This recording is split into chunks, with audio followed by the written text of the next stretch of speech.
Unlike the past, Derek was clearly smarter. He didn't clumsily rely only on words to provide a description. After receiving Mr. Fool's permission, he conjured a series of scenes from the memories that he could recall. He showed the exploratory process and the points he found important to the Hanged Man, Justice, the Magician, and the world in a fragmented fashion, and then he included some explanations for them. The walls that had collapsed in the darkness, the streets that passed through the destroyed buildings, the stone pillar-propped white and blue ancient temple that was covered in dust under the light of the animal hide lantern, the statue that hung upside down from a pitch-black cross, the series of murals depicting the fallen creator who suffered from the sin in place of humanity, the exceptionally alluring mushrooms, the statue at the altar that had strangely opened its eyes, and the young yellow-haired Jack who had been hiding in the back. All these scenes took shape and were reflected in the eyes of the Tarot Club members in the most direct and realistic manner. The gloomy and dark tone, the sense of crisis with every step that was taken, and the bizarre development that the son was experiencing made Audrey rather excited. She became extremely interested in what he was saying. This is the situation around the City of Silver. It's more attractive than any novel I've ever read. This is the charm of mystery, uncertainty, and terror combined. Of course, to the humans who live there, this isn't a good thing. Audrey's thoughts were in disarray. She wanted nothing more than to immediately become a powerhouse at the level of a demigod and venture into that region ruled by darkness and storms. Klein watched and sighed emotionally. He was sighing because it truly wasn't easy for the City of Silver to last all this time in such an environment. He sighed because little son still wasn't smart enough and had no experience. Otherwise, he would have been able to completely present the events that happened in the form of a movie or documentary. It would certainly be exciting and attractive. However, this way, the description would take too long. My spirituality wouldn't be able to endure if everyone were to watch such a movie. Also, the longer one stays above the gray fog, the more likely it is that something bad will happen in the outside world. Klein suddenly felt lucky. Alger finished watching in silence as he thought over it. He got the son to pick a few important points he had chosen to present them above the long bronze table. Among them included the mural of the fallen creator resisting the 6 evil gods. Which evil gods are these? Alger looked at the octopus with lightning wrapped around its body, black waves at its feet, an avian feathered cloak on its back, and a 3-pronged trident in its hand as he began to make connections. Derek shook his head honestly. I don't know. I thought you would know them. Audrey and Furs cast their gazes over at the same time, carefully observing them several times, but they still failed to come up with any guesses. They had originally thought that these were 6 of the 8 ancient gods from the legends of the City of Silver, but they couldn't find a suitable match. After all, there was a dragon, an elf, a giant, a phoenix, and an annihilation demonic wolf, while there was only one giant in the mural. The fool took a serious look and his pupils nearly contracted. In consideration of his standing, he had only taken a cursory look at the mural in the beginning, but now, he finally realized that something was wrong. This is very similar to the statues of the 6 gods which I saw in the Tudor family's underground ruin, except that one is a normal version and the other is a corrupted version. It really is a bit hard for people to look at it directly, especially Earth Mother, Lord of Storms, and Eternal Blazing Sun. Not only have they been sullied as evil gods, but they're even akin to ugly monsters. Klein didn't feel a sense of sudden enlightenment from having realized the truth. He had expected the true creator to disparage the 6 gods and distort their images. However, I can't completely ignore the possibility of this mural appearing. Just like how I had always thought that the Orthodox gods didn't have a human form, with only symbols left. As a result, the statues in the ruins of the Tudor family have made me less certain. It seems like the establishment of the images of the gods have undergone a long evolution, and many secrets are hidden within. Klein was relieved when he saw that Miss Justice was focusing on examining the mural and didn't pay attention to Mr. Fool's attitude.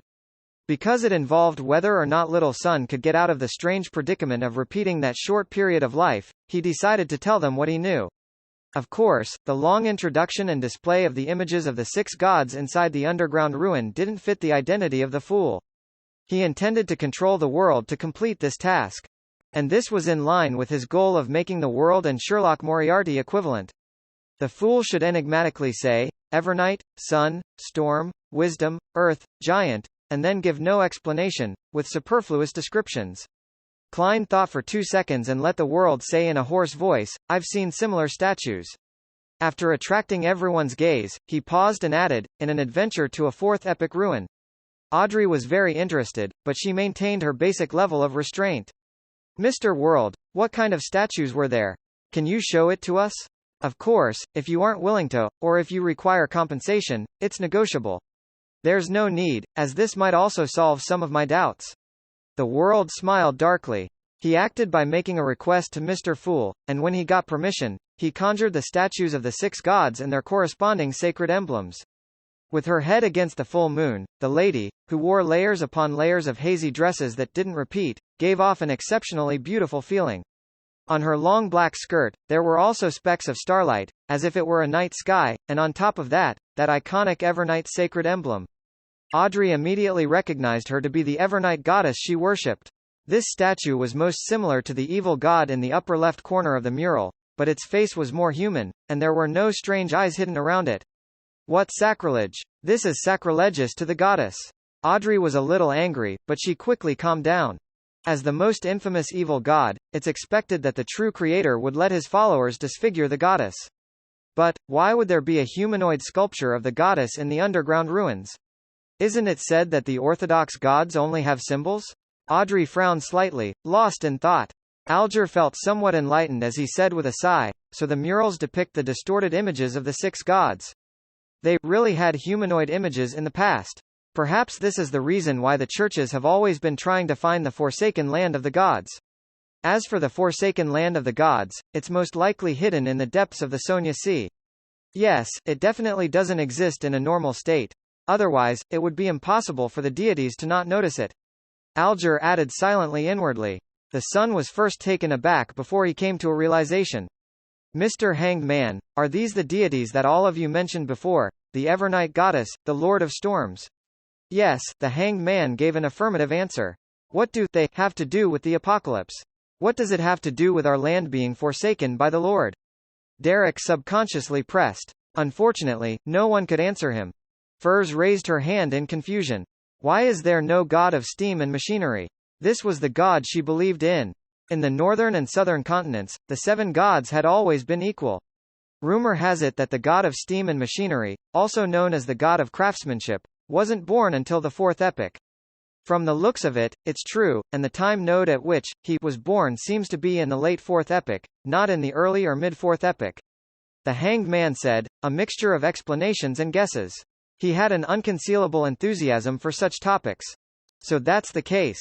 Furs felt a little guilty as she had never read the Steam and Machinery Bible seriously, and her faith appeared as just a way of life. Derek didn't harp on the previous matter and instead asked, is this mural the key point? Perhaps you can try to break it, but don't let the chief suspect you. The Hanged Man was about to say that he shouldn't attempt to pronounce the honorific names of one of the 6 gods, or else, he, or they, might directly descend into the forsaken land of the gods, but after careful consideration, he realized that the little son didn't know the corresponding honorific names at all. All right, thank you, Mr. Hanged Man. You're always so kind and enthusiastic. Also, Miss Justice, Miss Magician, and Mr. World, you are similarly as kindhearted. Derek thanked them sincerely. Kind? Enthusiastic? The Hanged Man was momentarily unsure of how to react. This was the first time that someone had used such words to describe him. After the discussion was over, Klein suddenly remembered something. In the previous exploration of the abandoned temple of the true creator, the City of Silver found the name, Rose Redemption. However, it didn't seem to pay attention to this. It can't be ignored. According to the evil spirit in the underground ruin, this extremely secretive organization is an organization led by fallen angels, and it is in no way inferior to the Twilight Hermit Order. Perhaps the cyclic time was set up by them. Thinking of this, the fool, who was sitting upright in a high-back chair, leisurely adjusted his posture and used his fingers to lightly tap the edge of the long, mottled table. Audrey immediately turned her head and looked at Mr. Fool in excitement, waiting for him to give a hint. The Hanged Man, the Sun, the Magician, and the World also looked expectantly at Mr. Fool. Amid the fog, Klein chuckled and said, Rose Redemption. Rose Redemption? What is that? The key point to getting out of this predicament? That's right, there's such a name in the corner of a mural near the top of the temple. Derek seemed to understand something. Alger, Audrey, and Furs also recalled and gave the name, Rose Redemption, high importance, but they didn't fully understand the true meaning that Mr. Fool was trying to convey. Honorable Mr. Fool, what does Rose Redemption represent? Audrey raised her hand and took the initiative to ask. This time, Klein didn't respond other than giving a short laugh. His idea was very simple. The organization, the Rose Redemption, was intricately tied to the true creator. No matter what happened in the temple, it would always point to them in some way. As for whether this name was a so-called key point, Klein wasn't sure or worried. After all, he held the right to interpretation. If the Sun and the others misunderstood the real meaning, how could it be Mr. Fool's fault? Seeing the Fool chuckling silently, Audrey and the others had no choice but to withdraw their gaze and stop asking questions. In a situation like this where they were only given hints and not explanations, they didn't find it problematic. Existences at the level of deities typically had similar habits, and sometimes, what they gave weren't even hints, but revelations. In the eyes of a powerful figure like Mr. Fool, just providing a single name is enough. Our failure to comprehend things is because we are lacking. We need to work harder at figuring out and attempting things. Audrey was increasingly looking forward to her future as a psychiatrist. I remember that there was something related to Rose Redemption in that semi-abandoned temple. Alger tilted his head and looked at the sun. Without any hesitation, Derek nodded and said, yes. It was text derived from Jotun in a corner of the murals. We used quite some time to decipher those words.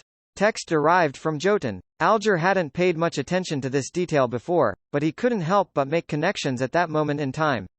That little boy, Jack, seems to have gone there from the Sonia Sea. Text derived from Jotun. Alger deliberated before making a request to conjure a line of text.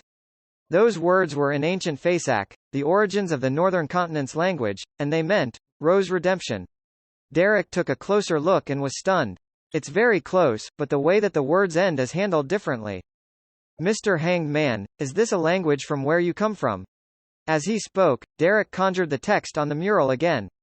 Yes. Alger gave an affirmative answer. This language itself has evolved. The one you found should be of an earlier type. In the world of linguistics, this type of language which is similar to ancient Phasak is widely regarded as a characteristic of the Solomon Empire. Historian Klein gave the most accurate answer in his mind. Alger paused. What about the content of the corresponding mural? I wasn't in charge of that area, and I didn't take a careful look before departing. Derek instantly felt ashamed. Alger nodded without a change in expression. Find a chance to clarify this. There might be a crucial point hidden within. All right. Derek was increasingly convinced that things weren't so bad after all.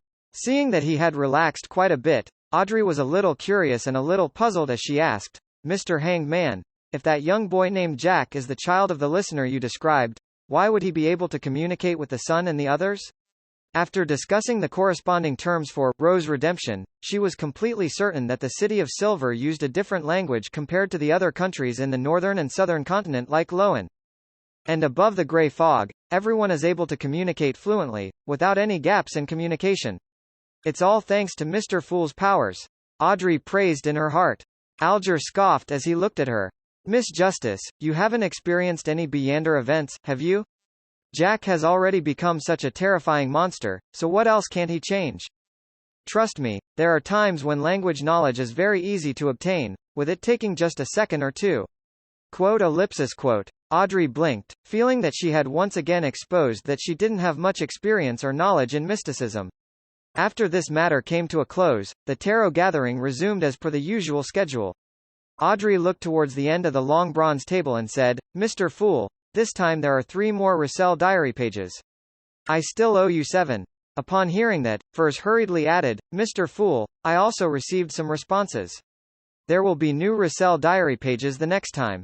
Very well. Klein chuckled in response. By the side, Derek suddenly felt ashamed again, because he hadn't had time to visit the library last week to look through any material and memorize historical details due to his participation in the exploratory team. After a simple process, Klein picked up the 3 diary pages which were conjured, and he began to read with great anticipation. The 8th of August. For the first time, I was invited to the White Maple Palace to attend a ball held by His Majesty. These aristocrats are really FC King extravagant, with the food they eat completely being in pursuit of novelty. Things like grilled swans, sheep's testicles. I have to say, I was very surprised at the beginning. The aristocrats of this world, yes, this is limited only to aristocrats, really love cleanliness. It's common for them to take baths, and toilet paper has already taken a nascent form. They totally aren't like the aristocrats of Earth's Middle Ages. I originally thought that this was an effect of the existence of true gods, but I was later informed that this was an improvement that had to be made because of some kind of threat. Beyonders of a particular sequence are able to spread the plague through dirty habits. I wonder which pathway and sequence that is. At that time, my first thought was that there's something wrong with these aristocrats' brains, right? Since they're afraid of the plague, why don't they clean up the streets? Why didn't they build a complete sewage system? Why don't they uplift the slums? They're all in the same city. Does this mean that this place will be fine when there's a plague over there? Well, with water sources, food, and people isolated and them moving only in one direction, perhaps it really will be all right. But there are plagues that can be transmitted through the air. When I hold a high position, I must push for urban planning and clean up the environment.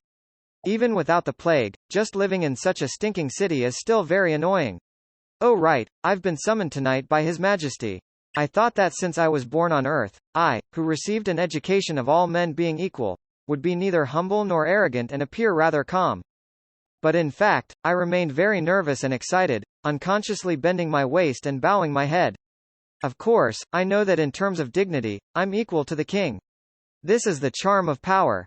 Even though this entire page is filled with daily activities, the emperor has still managed to make me laugh. He was also someone with a goal.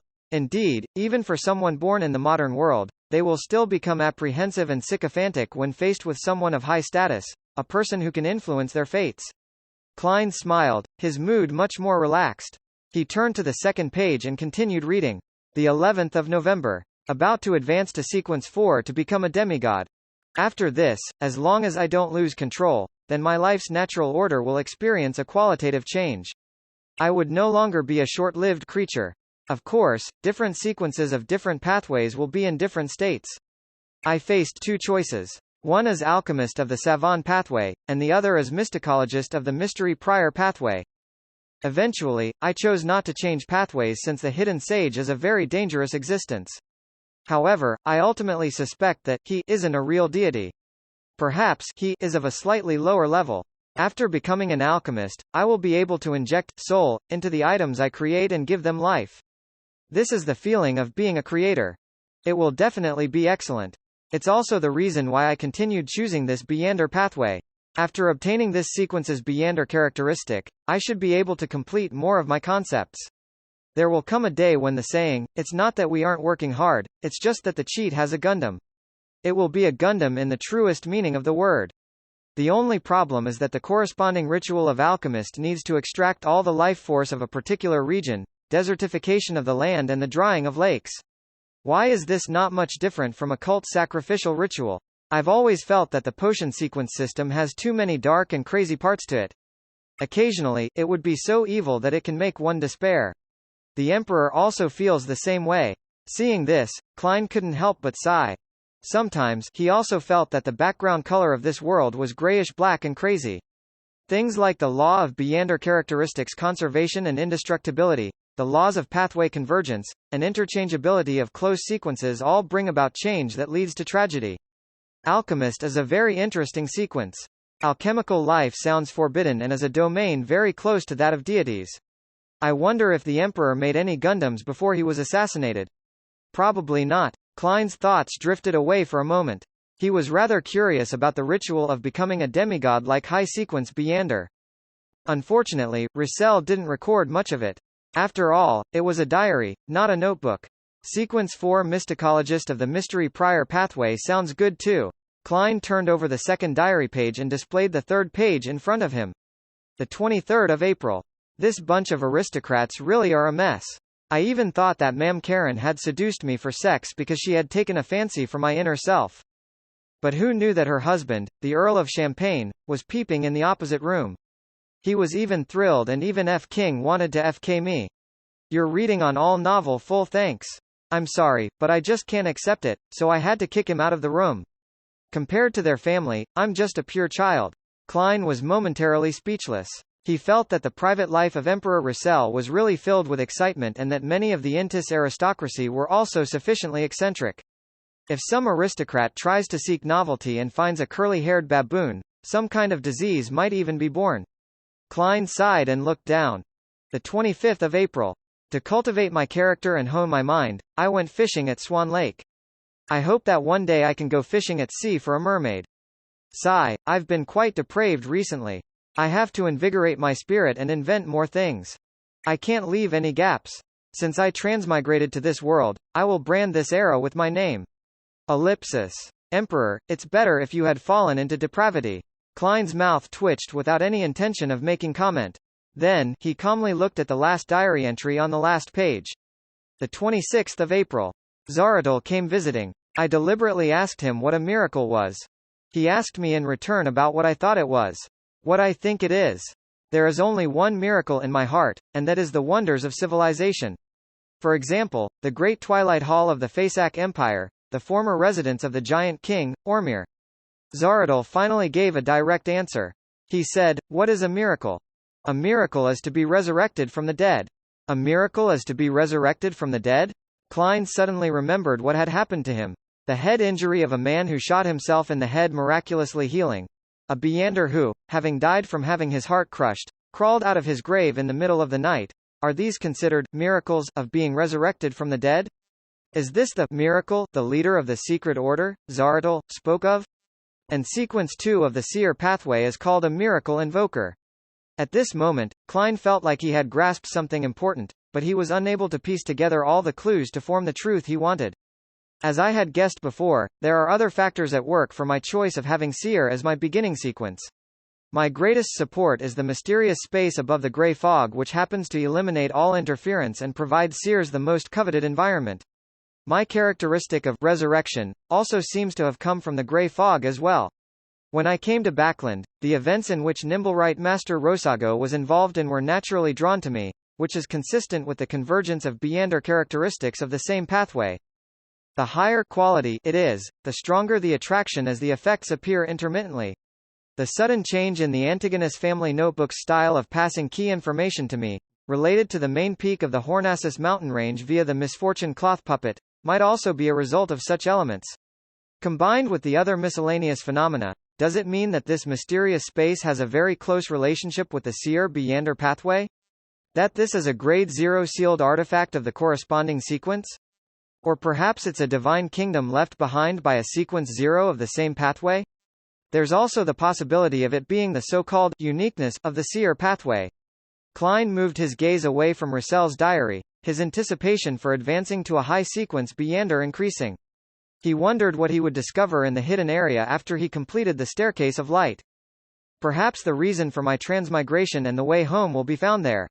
He suppressed his excitement and allowed Russell's diary pages to disappear from his hands.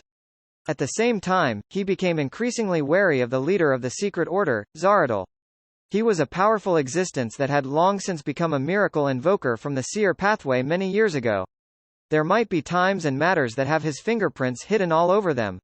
Although all of these thoughts were churning in his mind, Klein acted as though nothing had happened as he calmly said, "You can begin your transactions." Furs immediately turned to look at Miss Justice who sat on the same side of the table, and she said with expectation, "I have received a reply. My teacher has a pair of mirror dragon eyes. The price is £1,000. Upon saying that, Furs felt a little uneasy.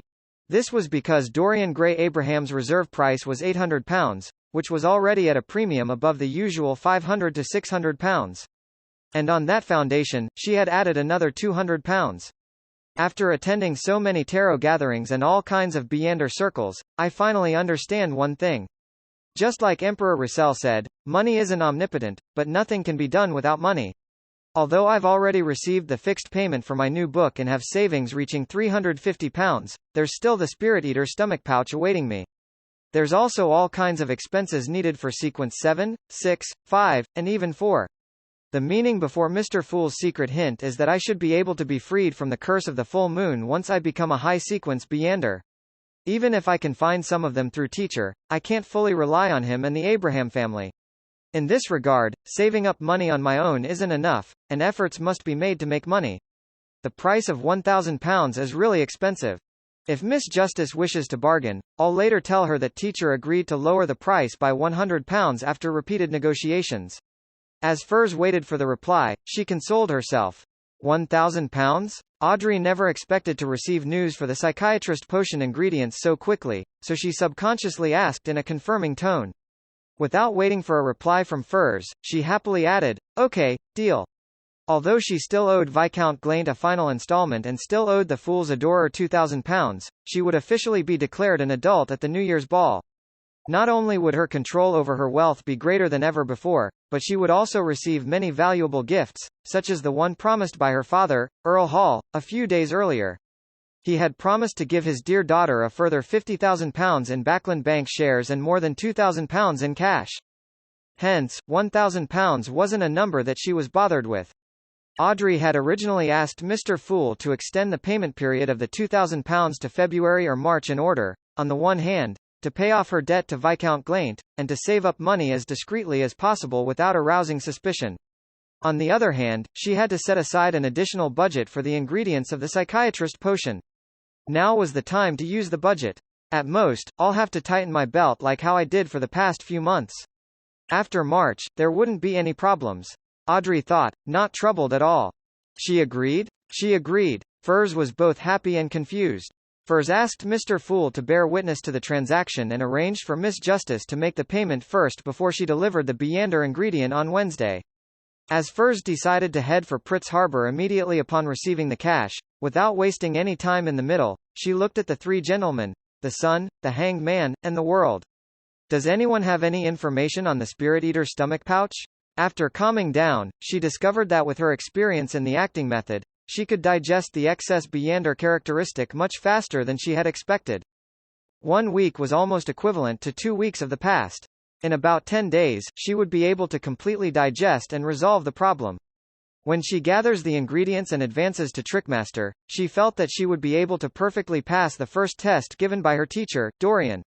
She would gain more attention and would no longer be a mere student who was taken in out of gratitude. Derek nodded and said, I was just about to tell you that during this exploration, we obtained some Spirit Eater stomach pouches. I can exchange it at low prices after I return to the City of Silver. That's under the premise that I'm no longer under surveillance. Okay, but it seems that you have no use for gold pounds? Furs asked directly. After the operation to save Little Sun, she had a preliminary understanding of the City of Silver. Without waiting for the Sun to say a word, Alger interjected, you can hand me the corresponding cash or gold coins to me. £300 is a very reasonable price. I will provide the Solar High Priest potion formula to the Sun. Mr. Hanged Man, you have the formula to Solar High Priest? Derek asked in pleasant surprise. During his previous patrols and his recent explorations, he had increasingly felt that the powers of the Sun pathway were perfect for dealing with the dark. Although the Giant Pathways Sequence 6 Dawn Paladin could already create the Light of Dawn, in the realm of the Holy and Light, it's still inferior to a Light Suppliant. The Hanged Man nodded slightly and said, that's right. He had found the Solar High Priest potion formula in a treasury of the Rorstad Archipelago, but it was only recently that he had found an opportunity to provide sufficient justification and have the sufficient conditions to have the right to read it once. The reason that he gave was that people suspected to be priests of the Church of the Eternal Blazing Sun had appeared on the Sonia Sea, and since he was temporarily unable to return to the Intis Republic, he could only search for the potion ingredients corresponding to Solar High Priest. Moreover, the hatred for the Eternal Blazing Sun could turn mere rumors into the basis for action by the Church of the Lord of Storms. Derek was delighted at first, but he soon said with some awkwardness, the value of the Sequence 7 potion formula is higher than a Spirit Eater's stomach pouch. I don't have the gold pounds all of you were talking about. You can repay it with ingredients of the same value, the Hanged Man gave a terse response. But I don't know what I can get from you. First, you should make a list of the common monsters found around the City of Silver and their corresponding ingredients. I'll then choose from that list. No problem. After this exploration is over, I will do it as quickly as possible. Derek was visibly relieved.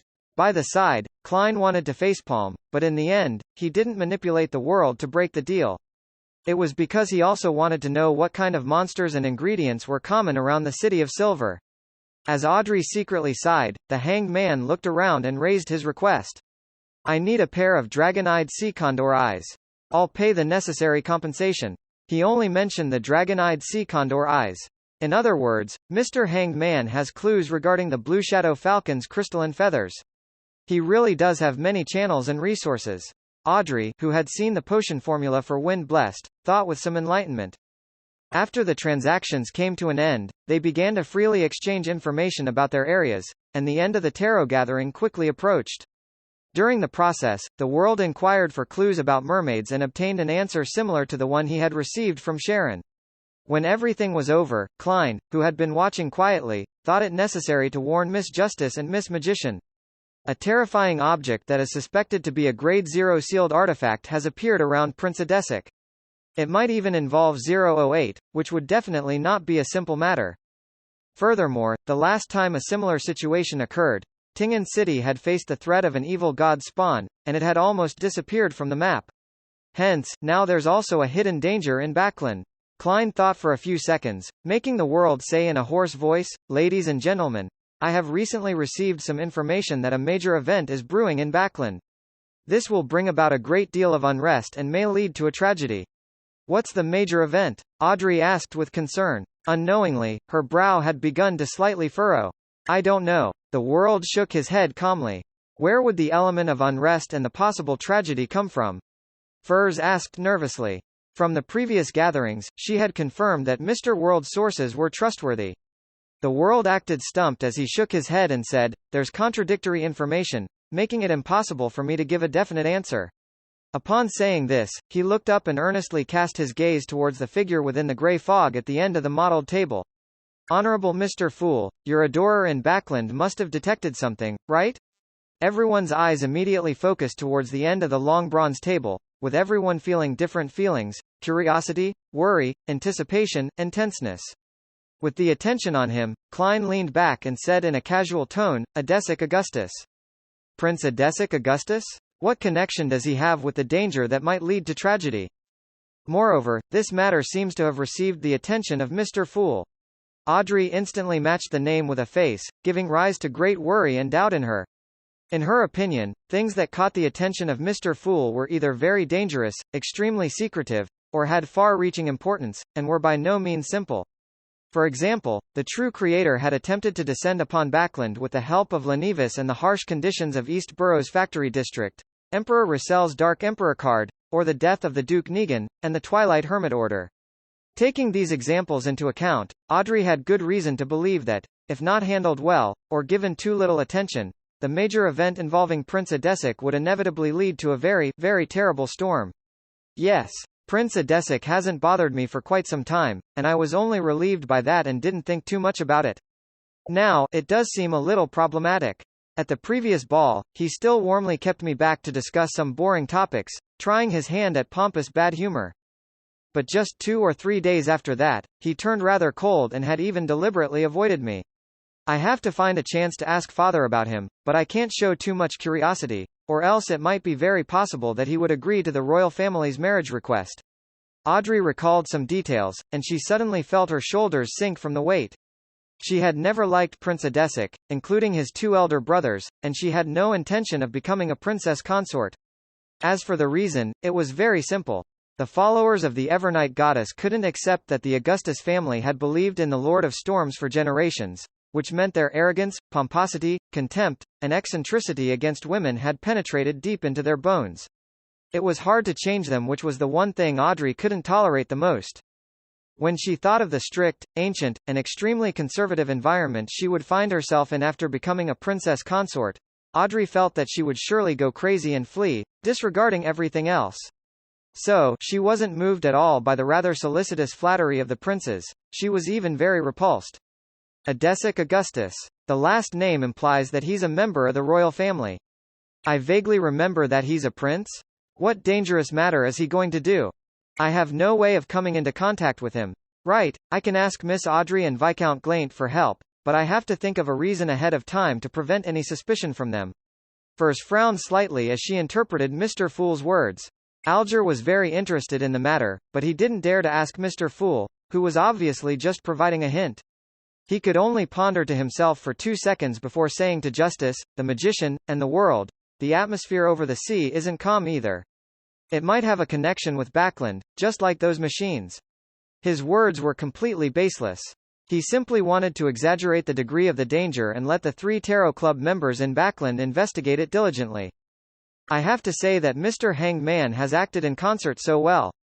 Klein, who was watching from the sidelines, gave up on the idea of having the world say something similar. He only mentioned Prince Adesic, but not the lady with the sapphire ring who was suspected of having a Grade 0 sealed artifact. He didn't even mention the possibility that the matter Prince Adesic might be involved in had to do with 008 and Ince Zangul because he didn't know the circumstances of the top sealed artifact that could even destroy a country. All he could rely on were minute clues to make guesses that he wasn't completely sure of. He was afraid that if he directly told the key points to Justice and Miss Magician, their investigations would be detected by the target the moment they honed in on the target. This was also why Klein didn't try to find an opportunity to inform the machinery hivemind. Based on his guesses about sealed artifact 008, he suspected that if he left Minsk Street and rode a horse carriage to the Lever Cathedral or the Steam Cathedral, he would encounter an unexpected and absolutely unstoppable attack, such as the eruption of a sealed artifact hidden underground or a fatal strike of a high-sequence Beyonder. Only the screening of the grey fog allowed Klein to not worry about such problems. To a certain extent, he could inform Justice and the Magician about this through a more gentle, more roundabout, and more veiled manner. In addition, Klein had other plans. It was to leave Backlund by bowing out the stage as a side character among side characters and changing his appearance without anyone noticing. He would then secretly return and contact the machinery hivemind in a manner beyond the Grade 0 sealed artifact's senses. Let's hope this will succeed.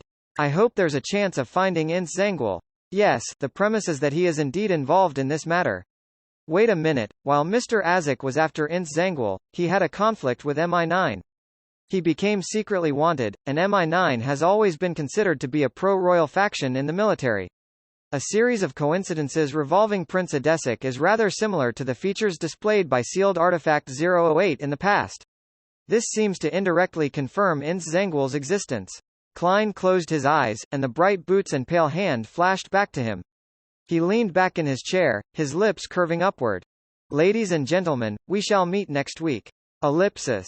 In Empress Borough, the opulent villa of Earl Hall. Audrey stood in front of the full-length mirror, staring blankly at her reflection. There were good news and bad news for her at this tarot gathering. The good news was that she was about to receive one of the psychiatrist potion's main ingredients. Although she was no longer the ignorant girl who had bought some basic general knowledge from the hanged man for £1,000 and knew the approximate price of a lot of Beyonder ingredients, she didn't mind paying a premium for the eyes of a mirror dragon. After Duke Negan's assassination, she gained the desire and motivation to raise her sequence to receive the corresponding combat strength. For this, she didn't want to wait any longer and was willing to pay a price. As long as the ingredients appeared, she would immediately accept the offer as long as the price wasn't too outrageous, in case something unexpected happened. It's like a precious piece of jewelry that many noble ladies have set their eyes on. It's also like the purebred houses with unique bloodlines that men like. The corresponding premium is inevitable and unavoidable. At times, it's not impossible to have the price double or triple. Besides, with Furs busying herself in the process of contacting her teacher, she definitely shouldn't be left wasting her time while taking on risks. Yes. She also doesn't know that I'm Justice. Audrey thought indifferently. As for the bad news, it was no doubt related to the matter of Prince Adesic. It left her concerned and worried. Fortunately, Mr. World received the news, and Mr. Fool had provided a warning. Otherwise, who knows how things would have turned out. Audrey, with such excellent conditions, you could certainly solve this problem. Come on. The girl drew the sign of the crimson moon against the reflection in the mirror and tried hard to be optimistic. Then, she restrained her emotions and headed out to the piano room, preparing to participate in her scheduled piano lesson as if nothing had happened. This was because Earl Hall and his wife, as well as Hibbert Hall, wouldn't be home until dinner, and she had no one to ask for information now. She could only tell herself to be calm, to be composed, and to be patient. Before the tutor arrived, Audrey casually played the piano, using the beautiful melody to cleanse her mind and soul. When she finished playing, she noticed that Susie had opened the door at some point and was sitting beside her. She still had a pair of gold-rimmed glasses hanging around her neck. Audrey, what problems did you encounter? The sound of your piano tells me that you're frustrated over something, Susie said suddenly. Audrey froze, not knowing how to reply. She suddenly felt that having a mind-reading dog at home wasn't necessarily a good thing. Within the campsite that had a lit bonfire. With his eyes closed, Derek Berg thought back quietly to what had happened at the tarot gathering and made sure that he hadn't forgotten the memories of his repeated experiences. After an unknown period of time, he opened his eyes, which were brimming with anticipation, and looked around. However, what entered into his eyes were Flames and his teammates, who were exactly the same as in his memories. At that moment, the cross-legged demon hunter Colin, who was leaning against a stone pillar, said, "We will set off after 50 rounds of lightning." At this moment, Derek was sure that everything that had happened before wasn't a dream or a hallucination. Sherwood Borough, 15 Minsk Street. Klein went down to the first floor and sat in the activity room, feeling the warmth of the fireplace. He quietly rocked in the reclining chair without reading the newspapers, magazines, or even books. It was all so peaceful and silent until he heard the ringing of his doorbell. Klein, who was wearing a house shirt and cashmere vest, got up and walked towards the door. The visitor took him by surprise. He opened the door and chuckled. "Good afternoon, Emlyn. Aren't you supposed to be helping at the Harvest Church at this hour?" It was the handsome, somewhat effeminate, vampire Emlyn White, whose hair was combed back at an angle. The arrogant man's expression froze when he heard Klein's greeting. It took him a bit of effort to recover his composure. "I have something to consult with you, Detective Sherlock Moriarty." Emlyn enunciated one word at a time. After inviting him into the activity room, Klein returned to his reclining chair and asked with a smile, "What is it?" "The fee for a consultation is £1, but the consultation cannot exceed an hour." Emlyn White didn't pay attention to his words, and he said while deep in thought, "A big shot wants me to do something. Although that matter can help me solve my problem indirectly, it also contains a great amount of risk. I don't have any friends, and I'm afraid my parents will be worried, and you're a very knowledgeable Beander detective. What do you suggest? Reject or accept? Solve your problem? Clearing the psychological cue?" Klein said thoughtfully, "I can't give you any advice with just the word, something." Emlyn White fell silent for a few seconds before he clenched his teeth and said in a low voice, "It has something to do with that fool, huh?" Klein almost lifted his hand to his ear. After a second of confirmation, Klein clasped his hands together and leaned forward. "What exactly is this something?" "No, I can't say any further." Emlyn White shook his head firmly. Afraid of being probed, Klein didn't pursue the matter. He simply analyzed the situation based on the information that the vampire had just revealed. Something to do with the fool. It can help Emlyn White resolve his problem. Contains a high risk. Combined with his previous ideas, this seems to indicate that he intended to hold an appropriate ritual to pray to the fool, which is also me, so as to eliminate the psychological cue and gain his long-awaited freedom. However, this is no longer a ritual that Emlyn will be holding himself. It's a result of a particular big shot's instructions, and with this vampire's pride, for him to address the person that way, it most likely means that the person is a powerhouse among the sanguine. Why would a sanguine big shot send a descendant to pray to the fool? Have they started working with the Aurora Order? Confused, Klein looked up at the expectant Emlyn and scoffed to himself. "Try guessing if I'll respond to your prayers." He hesitated for 2 seconds and didn't make a suggestion. Instead, he said, "Statistically speaking, when praying to a hidden existence without understanding the situation, 30 out of 100 cases would not receive any response. 68 cases will end up encountering all sorts of terrible things and cause them to lose their lives, or live a life worse than death. Only 2 cases have the possibility of success, allowing them to get what they want, but the price they pay might not be what they want." As a former keyboard warrior, Klein had always believed that when it came to proving something or reinforcing a point of view, anyone who just gave an example, an exception, without mentioning the entire sample and overall statistics was being an asshole. It was merely a trick of concept, and in these cases, there were usually similar companion words, such as, "I have a friend," "a girl I know," or, "someone around me." Therefore, to convince Emlyn White, he deliberately fabricated some data. Of course, this wasn't entirely baseless. At least, many of the files which Klein had read while he was a member of a Nighthawks team had described similar situations. Only 2 cases of success? Problems happened to 68 cases? Startled, Emlyn couldn't help but lift his hand to smooth his hair. Basically, that is the level of danger over the matter you're going to do.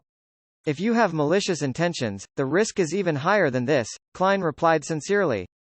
Emlyn shook his head subconsciously. "No, there's no malice. Besides, the big shot will protect me in the process." "No malice? Even if you have malice, you might not know since you're just cannon fodder who has been pushed to the front lines." Klein raised his right palm and strengthened his tone with a gesture. "This will reduce the risk by a lot, but it definitely won't reduce it to 0. Does that big shot really have the means to resist a hidden existence? Probably not, Emlyn answered haltingly. So, Klein spread his hands. He suddenly revealed a smile and said, Emlyn, there is no need for you to take this risk. Even if you completely believe in Earth Mother, it will not affect your life in any way. Look at the citizens of Fainapotter. Don't they eat, dress, and do whatever they want? When the time comes, there's a high chance that Father Utravsky will no longer force you to do volunteer work at the Harvest Church. You will regain your original freedom. Furthermore, I believe that you have adapted well to the teachings of Earth Mother without any contradictions. Emlyn White remained silent for a while and said, being a believer because I like her beliefs is completely different from being forcefully turned into a believer through a psychological cue. Even if I do abandon the moon one day and believe in Earth Mother, I also hope that it is a choice that I freely made. It has nothing to do with others. This is the last pride of a sanguine. Klein looked at Emlyn with some surprise. He hadn't expected him to be so insistent. He considered for 2 seconds and didn't try to persuade him again by giving a terse acknowledgement. The problem is actually very simple, that is, do you have the courage to face a certain degree of danger because of the orders of the big shot and the temptation to get rid of the queue? If you're willing to sacrifice your life for this, then the answer is extremely simple. In short, this matter will ultimately be left to you to decide. Emlyn listened with a heavy expression, and he instinctively retorted, if I really choose to make the attempt, it's definitely not for myself, but for all sanguine. Resolving this problem is just an additional perk. For all sanguine? What matter of mine involves all sanguine? That big shot was lying to you, right? Klein sneered. Do you believe that a weak vampire has the chance to save an entire race? Sanguine, sanguine, Emlyn emphasized. Moreover, my strength isn't bad either. It's equivalent to sequence 7 of you humans. By the way, it's the kind that specializes in combat. As for whether you believe it or not, you wouldn't understand. He stood up and said, although your analysis and suggestions are meaningless, I still have to thank you. The consultation fee will be deducted from the previous suitcase and tin box. Huh? Klein wasn't able to react for a moment to what he was talking about. It was only when Emlyn had left that he suddenly realized what he meant. Aren't the vessels and large transactions usually free? That petty and stingy vampire. Ellipsis. In the darkness, in which the frequency of lightning had yet to resume, the exploratory team from the City of Silver, punctually, arrived at the periphery of the abandoned temple.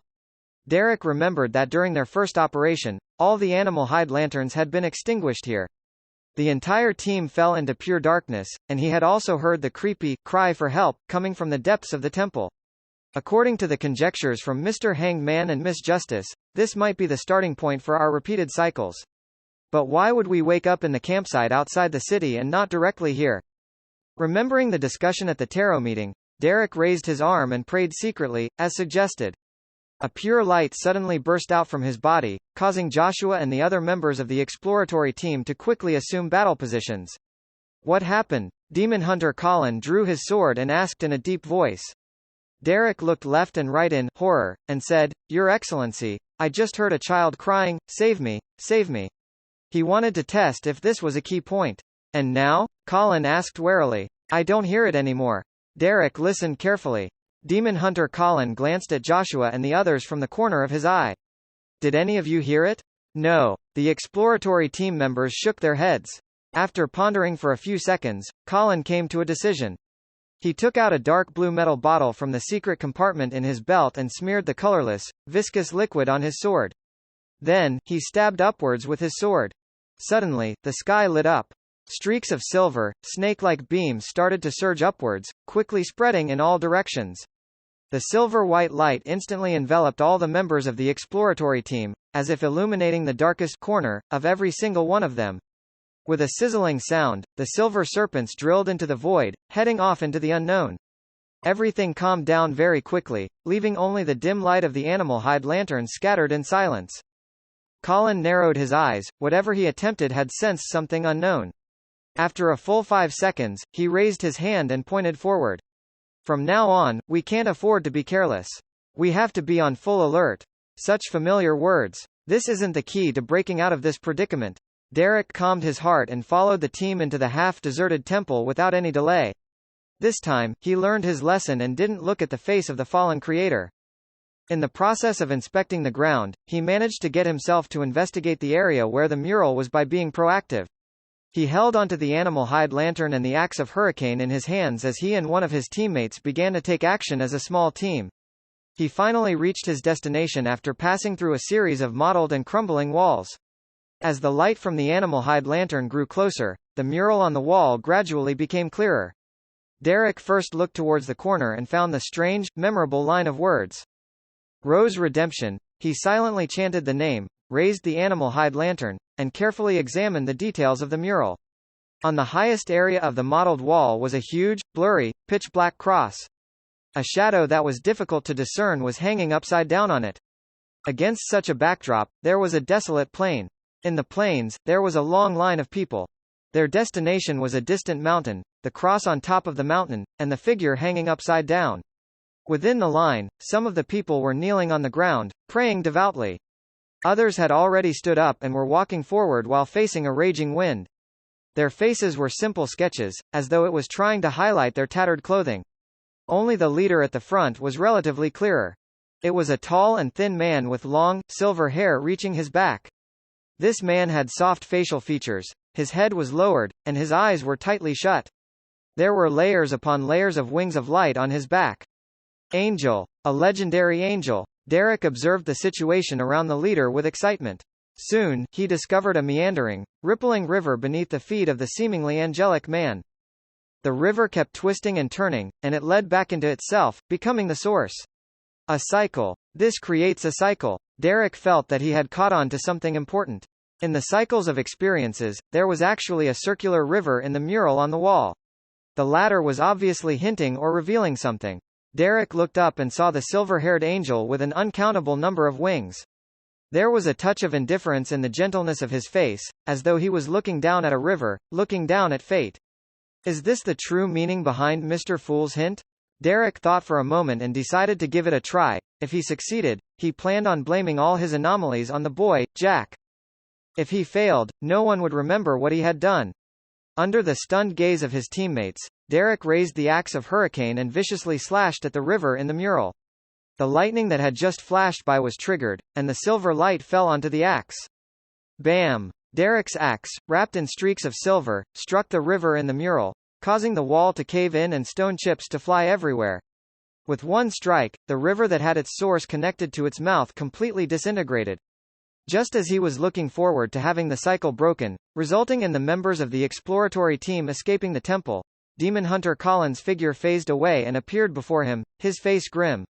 What were you doing? The tip of the demigod's sword was still pointed downwards, but the grip on his hilt was clearly tighter than before.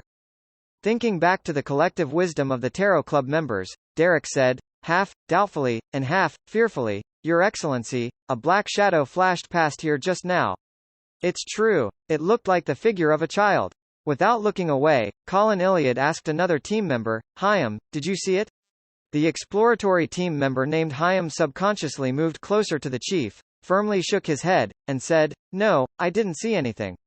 Colin's light blue eyes immediately glowed, revealing two complex dark green symbols. He watched Derek in this state for 4 to 5 seconds. Finally, he withdrew his gaze and said in a normal tone, This is your first exploration mission. Hallucinations due to being nervous is normal. Subsequently, you are to stay by my side. I think you'll be calmer this way. Yes, Your Excellency, Derek agreed without any hesitation.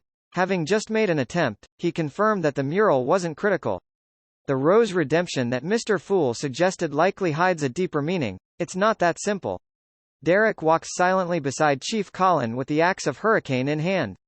What happened afterward wasn't much different from the explorations he remembered from his previous explorations. Everyone repeated the events in the past and arrived at the final hall with an altar for the 6th time. There, they found the yellow-haired boy, Jack, curled up in the shadows. Upon hearing, save me, and seeing the silhouette of the child, Demon Hunter Colin nodded his head indiscernibly and retracted most of the attention he had placed on Derek Berg. Just as he was deliberating his words, Derek suddenly asked, How can we save you? Jack revealed an excited expression. Save me, send me home. Send me home. Where is your home? Derek asked, curious and frightened. Seeing this, Colin shut his mouth and tightened his grip. Jack raised his hand weakly and said, my home is at Enmat Harbor. Enmat Harbor. Although Mr. Hanged Man never mentioned it, from the word harbor, Jack really doesn't belong to this place of ours. It's very likely that he comes from the outside world, from the Lowen Kingdom where Miss Justice and the others are located. Derek was overjoyed, unable to hide his excitement. His reaction didn't arouse any suspicion from Demon Hunter Colin, because this powerful chief of the six-member council had also never seen the sea. He could only read from the preserved books that this body of water was many times larger than a lake, as well as the term, harbor. The words that came out of the strange boy's mouth presented itself like a painting of a new world in front of Colin. This made him, who was desperately searching for the future of the City of Silver, forget about anything else as he blurted out, how did you, or you and your companions, get here? Jack showed a reminiscing expression. My father and I first traveled by boat, then we met up with his companions and continued on the voyage. After a huge storm, the rest of us touched ground and followed the direction of the Lord's gaze and came all the way here. Followed the direction of the Lord's gaze? Demon Hunter Colin and the others looked at the deity statue in unison, trying to determine where he was staring at. Soon, Colin was able to determine some general information. They had proceeded in the direction of where the statue was looking at. That is to say, as soon as we reverse the process, we can find the shore and the place where they landed. The opposite direction of his gaze is. The map around the City of Silver, which was gradually being perfected through continuous explorations, appeared in Colin's mind, allowing him to come up with a preliminary sketch of the route of the boy's journey. If there are no other temples in the middle and no corresponding statues, extrapolating it all the way would pass through the ruins of the Giant King's court. Colin's pupils suddenly contracted. That was the palace that once housed the ancient god, Giant King Ormir. It wasn't too far away from the City of Silver. The descendants of the Kingdom of Silver, who had been ruled by the giants for generations, knew exactly where the ruins were located, but they were still unable to complete their exploration of the area because it was extremely dangerous, even more dangerous than the pure darkness. According to Colin's extrapolations, the unfamiliar boy and his party had passed through the ruins of the Giant King's court before arriving here. How did they do it? Perhaps they didn't take a completely direct path, and they circled around the Giant King's court. Regardless, there's a path that leads to the sea behind the Giant King's court. And on the other end of the sea might be a human kingdom. Is that the hope of the City of Silver? Colin couldn't help resisting the thought. At this moment, Derek acutely noticed that the clothes on the boy's chest and abdomen were dyed dark red, as though some kind of liquid was slowly seeping out. Are you hurt? He cautiously asked. Jack lowered his head and replied in an erratic tone, something ugly is growing there. As he spoke, he took off his clothes, revealing his bare chest. It was inlaid with 2 eyes, a nose, and a mouth. It wasn't painted nor was it made of gems. They were real eyes, a real nose, and a real mouth in the purest sense of the word. Furthermore, they didn't seem to belong to one particular face but that of 3 people. All of a sudden, Derek imagined a scene in which Jack had used the remnants of his companions after eating them, their eyes, nose, and mouth, to form a strange face on his chest. The face was gentle and indifferent, giving Derek an inexplicable feeling of familiarity. It took only a second or two for Derek to figure out the reason for the familiarity. The face was very much like the angel in the mural above them, the silver-haired angel with his feet over the circular river. Sure enough, the reason we keep repeating the exploration is because of him.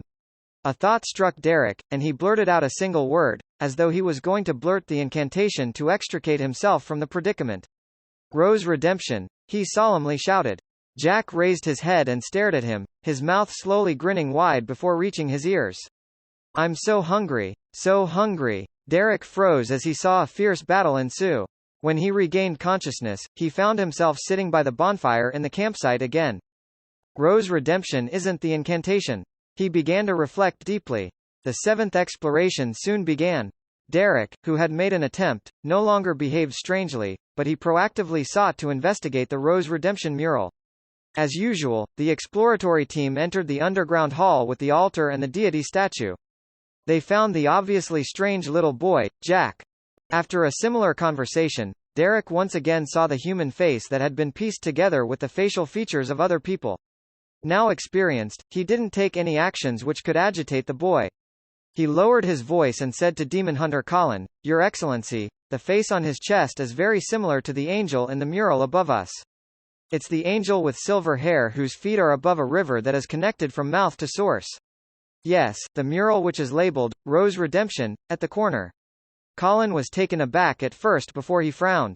As he paid attention and consoled Jack, he sized up Derek from the corner of his eye. After a few seconds of silence, he said with a suppressed voice, "Due to you mentioning this matter, you made me think of certain things." Without waiting for Derek to ask, he continued, "We've been studying this mural for a very long period of time and only believe that it depicts an angel leading a group of ascetics on a pilgrimage. And perhaps this group's name is Rose Redemption. The river, that runs from source to mouth, represents a cycle, and our interpretation of it is that this pilgrimage takes place over and over again. And now it may be that it is used to identify the angel. That's the idea you gave me, as Aemon used to hide in your body." "Why?" Derek was at a loss. Demon Hunter Colin stared at Jack and said, "The worm left behind by Aemon had the symbol of time, and a circular river is often related to fate. Putting the two together, it reminded me of a few books that mention something that I'm unsure of their credibility. When the Lord that created everything, the omnipotent and omniscient God, cast his attention on this world, he had many angels around him. Among them were leaders of the angels, kings of angels that were closest to being a god. There were a total of 8 of them, and some of their names have already been lost to history. There are still records of others, perhaps simple or detailed. Legend has it that the sons of God were among these 8 kings of angels. Among them, 2 kings of angels had the titles, Angel of Time, and Angel of Fate." Derek was immediately enlightened as he asked for confirmation. "You believe that Aemon is the Angel of Time and that the mural is depicting the Angel of Fate?" "I can't be sure for now. Only the title Angel of Time has been passed down. As for the Angel of Fate, the records are relatively detailed." Colin suddenly took a deep breath. Immediately, he solemnly said, "Angel of Fate, Tail Devourer or Ouroboros." Ellipsis.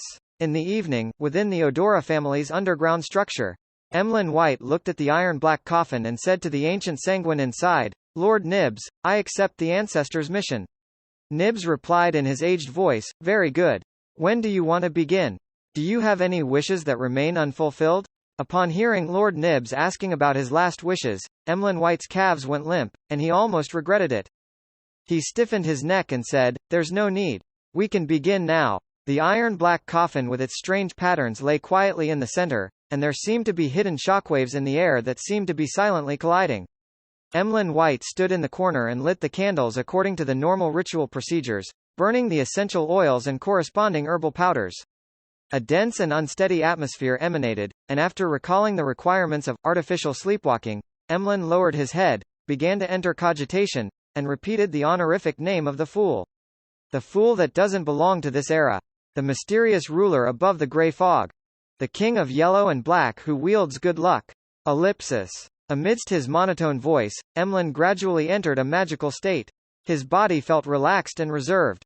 It felt like he was in deep sleep, but his spirituality was light and energetic as it constantly spread outwards. At this moment, he had a feeling that he was continuously drifting upwards. In the ancient palace above the grey fog, Klein was sitting at the end of the long bronze table, tapping his fingers on the rippling light screen to his side. He was expressionlessly watching the praying figure in amusement. Although it was vague, Klein could tell at a glance that it was vampire Emlyn White. Very courageous, having the drive akin to buying a doll. Klein sighed and didn't respond. He had previously tried to divine the purpose of the Sanguines, but he was unable to obtain any effective revelations. The only thing he was sure of was that it had nothing to do with the Aurora Order. This piqued Klein's curiosity, but he wouldn't take the risk of responding to Emlyn White when a lofty Sanguine was beside Emlyn. He didn't know if he could grasp traces of the mysterious space above the grey fog and threaten it like blasphemer Aemon. He had no intention to confirm it since he was dealing with an avatar of Aemon back then. Yet, he was now facing a powerful Sanguine's true body. There's no need to take risks on matters of no importance, even if I want to know the real purpose of the Sanguines. And it's not like there's no other way. Klein looked at Emlyn White in his state of artificial sleepwalking. He said to himself with a smile, "I can delay my response." He planned to wait until tomorrow or the day after. He would suddenly respond when Emlyn White was without protection and when the Sanguine had given up. However, there was a premise, which was to first use divination to confirm the degree of danger. Tail Devourer? Just like that river? Derek Berg suddenly thought of something. Demon Hunter Colin solemnly nodded. Yes. It means that we may have stepped into a river that runs from its mouth to source, preventing our departure. Fortunately, this should only be remnants of that angel of fate's power. He isn't hiding here. No, it's definitely certain, and it has long since been the case. Derek silently said to himself. At this moment, Colin took out a dark red metal tube. He unscrewed the cap and gulped it down. His light blue eyes quickly turned lighter, tinged with silver. In the end, his pupils seemed to turn vertical, reflecting Jack's figure. A few sparks of silver light lit up in his eyes. They circled or collided at random in an extremely intense manner. Ding! Demon Hunter Colin first stabbed his sword into the ground, and with a flip of his hand, he pulled out his other sword, smearing it with golden, sun-like oil. Noticing this action, Jack's expression immediately changed, as if he was shrouded in a thick shadow. Before he could open his mouth, Demon Hunter Colin moved. He pulled out his sword from the ground, leaving behind a blurry figure.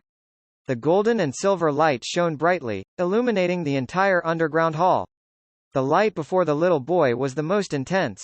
After a mournful scream, the darkness once again shrouded the altar.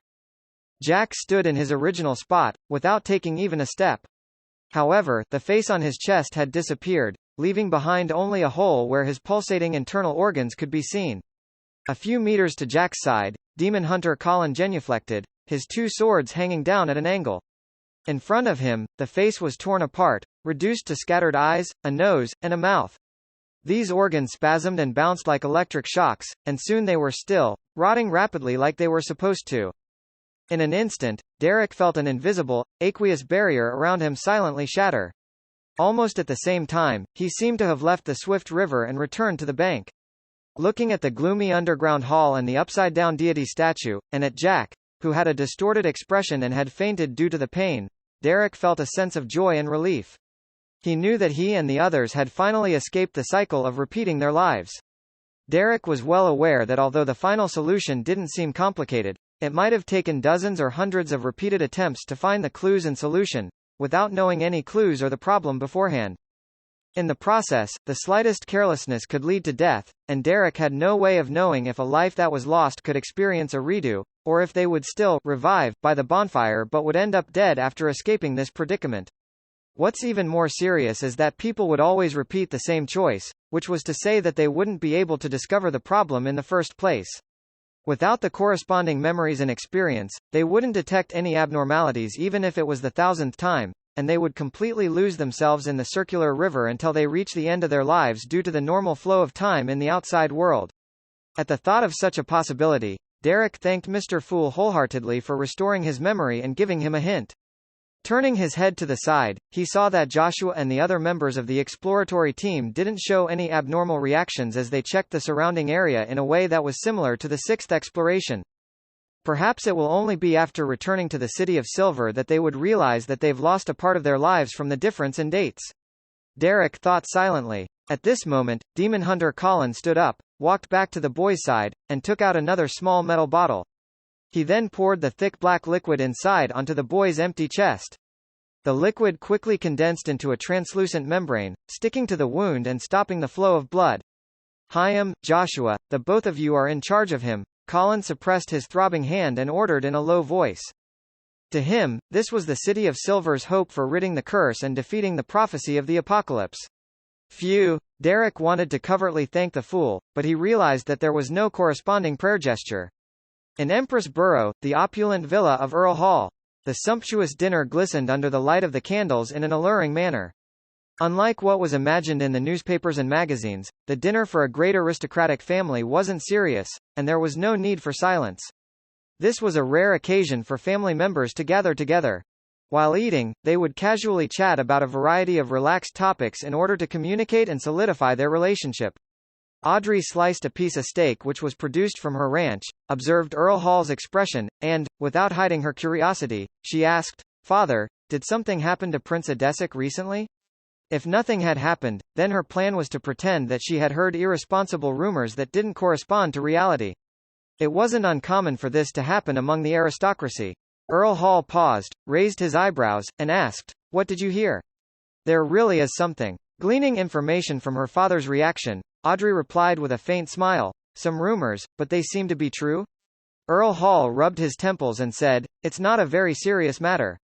Audrey, I know what you're thinking, so I don't have to hide it from you. This involves a relatively ordinary scandal of the royal family.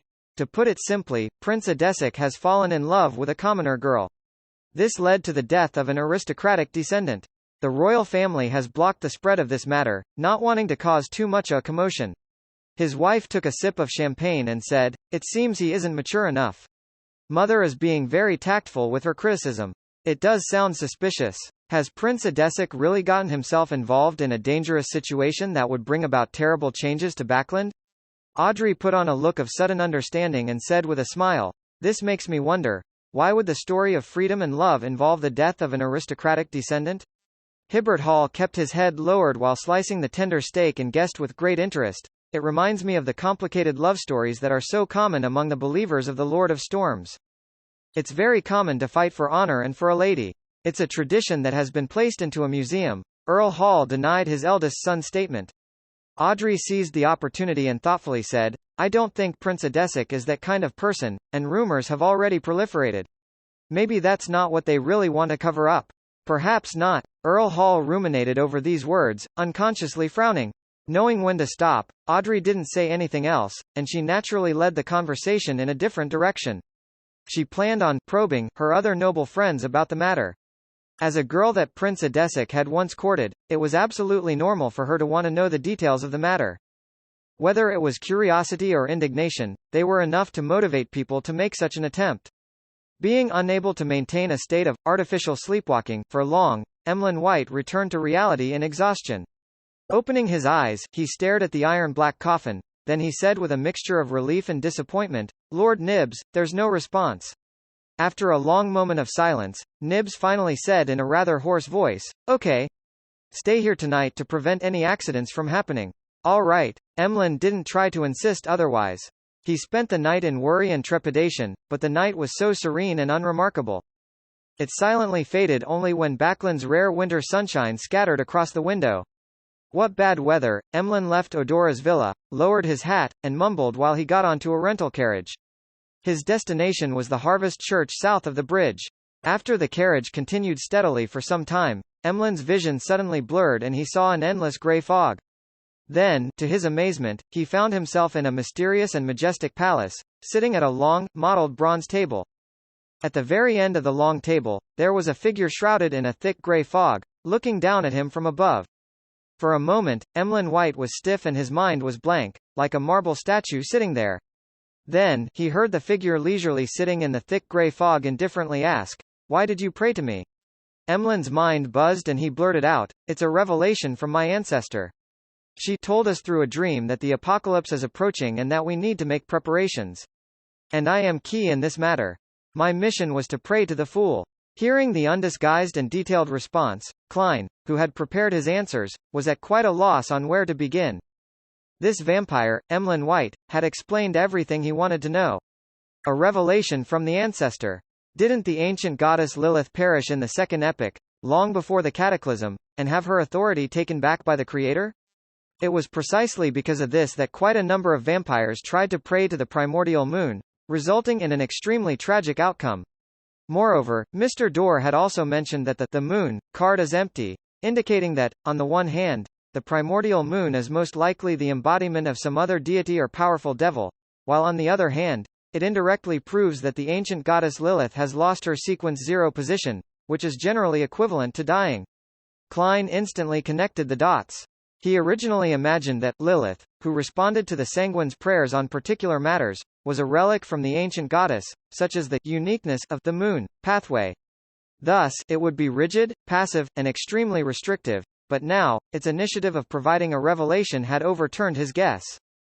Two possibilities. One is that Lilith is being impersonated by another deity who has occupied a key point ahead of time, preventing any opponents from reaching sequence 0 of the moon's pathway. In essence, the entity doesn't care about the Sanguine, and the provided revelation is a kind of test. The greatest suspect is the goddess who had snatched the title of Lady of Crimson, but she's already sequence 0, corresponding to the star in the cards of blasphemy. Why would she covet the moon? Is it to foil the plans of her enemy? The second possibility is that the ancient goddess hasn't fully perished. As long as no other powerhouse has become sequence 0 in the Moon pathway, she is able to use a unique and incomprehensible method to continue surviving, waiting for a chance to make her return, just like the Dark Emperor card's description. And perhaps the goddess had taken the title of Lady of Crimson to foil this situation to a certain extent. Going by this logic, Lilith's recent apocalyptic revelation is her struggle to revive after years of preparation. And the Fool plays a key role in her revelation. If that's true, then in a certain way, it's an invitation for cooperation. But I'm just a sequence 6 Beyonder, so how am I to cooperate with a yet-to-disappear ancient goddess? Let Emlyn White join the Tarot Club? The Sanguine are a race with a long lifespan. They have existed since the Second Epoch and must know quite a number of secrets.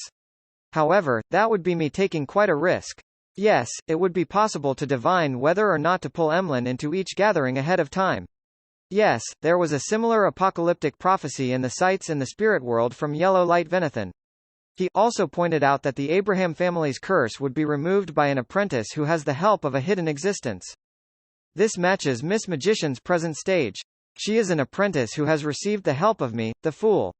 That's rather interesting. Has every high-level being that's good at prophecies realized that the apocalypse is unavoidable and have seen the Fool's existence and his possible effects? One thought after another flashed through Klein's mind, but his expression didn't change at all. He leaned back in his chair and smiled leisurely. What did your ancestor ask you to pray to me for? The calm voice pulled Emlyn out of his stupor, and he shook his head in a slightly dazed manner. I don't know. At this moment, Klein saw the stars behind Emlyn's chair shift quickly, turning into the symbol of the crimson moon. As expected, the Beyonder pathway of the descendants of the ancient goddess, Lilith, points towards the moon.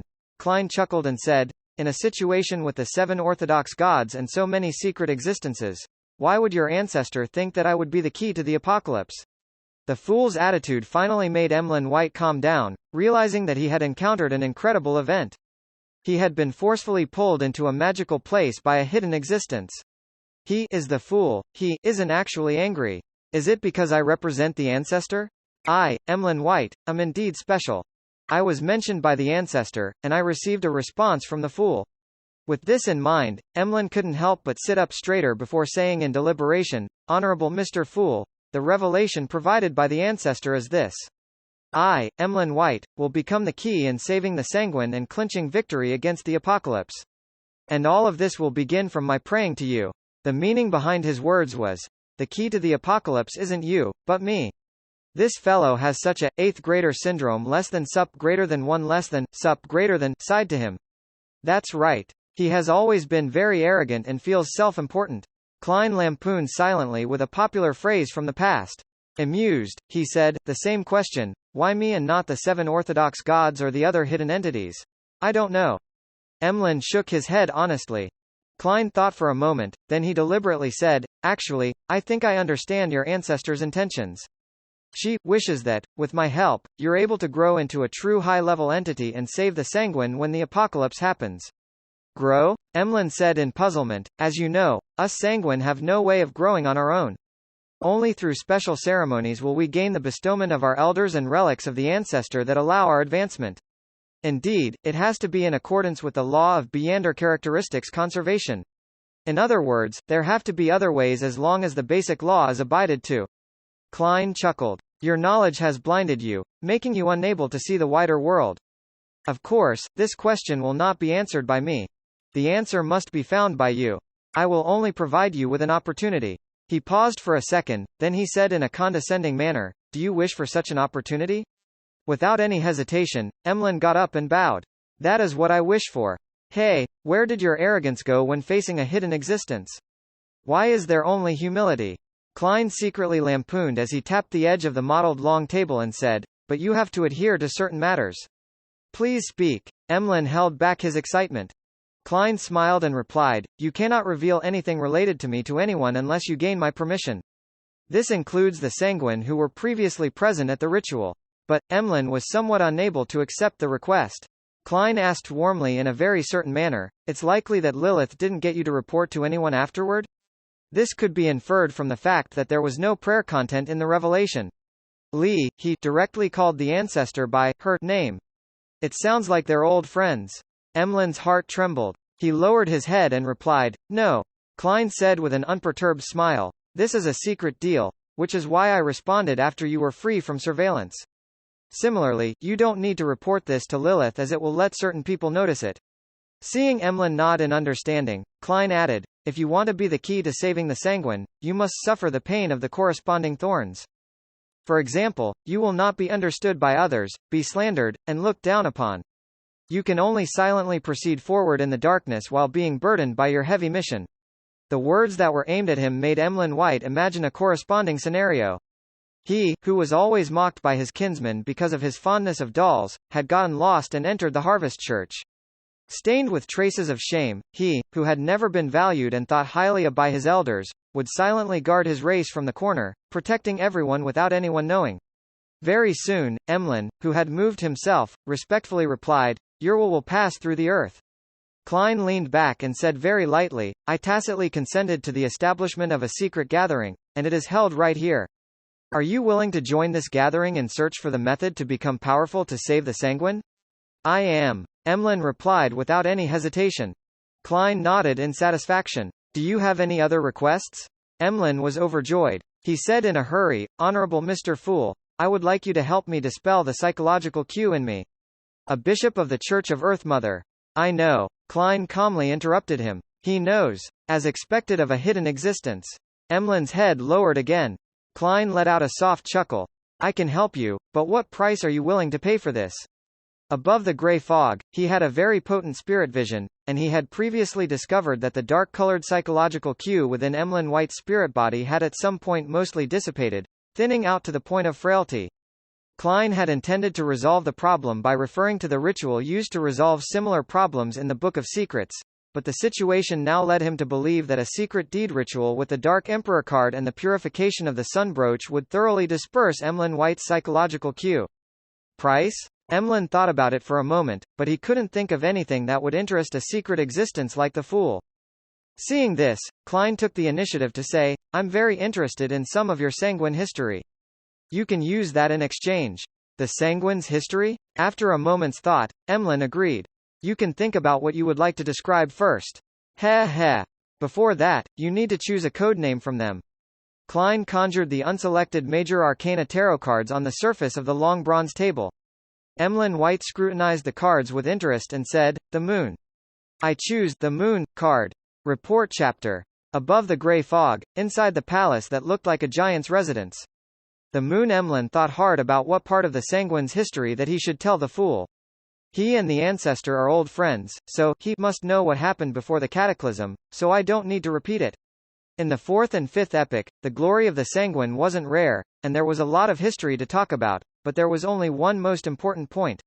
Emlyn quickly came up with an idea.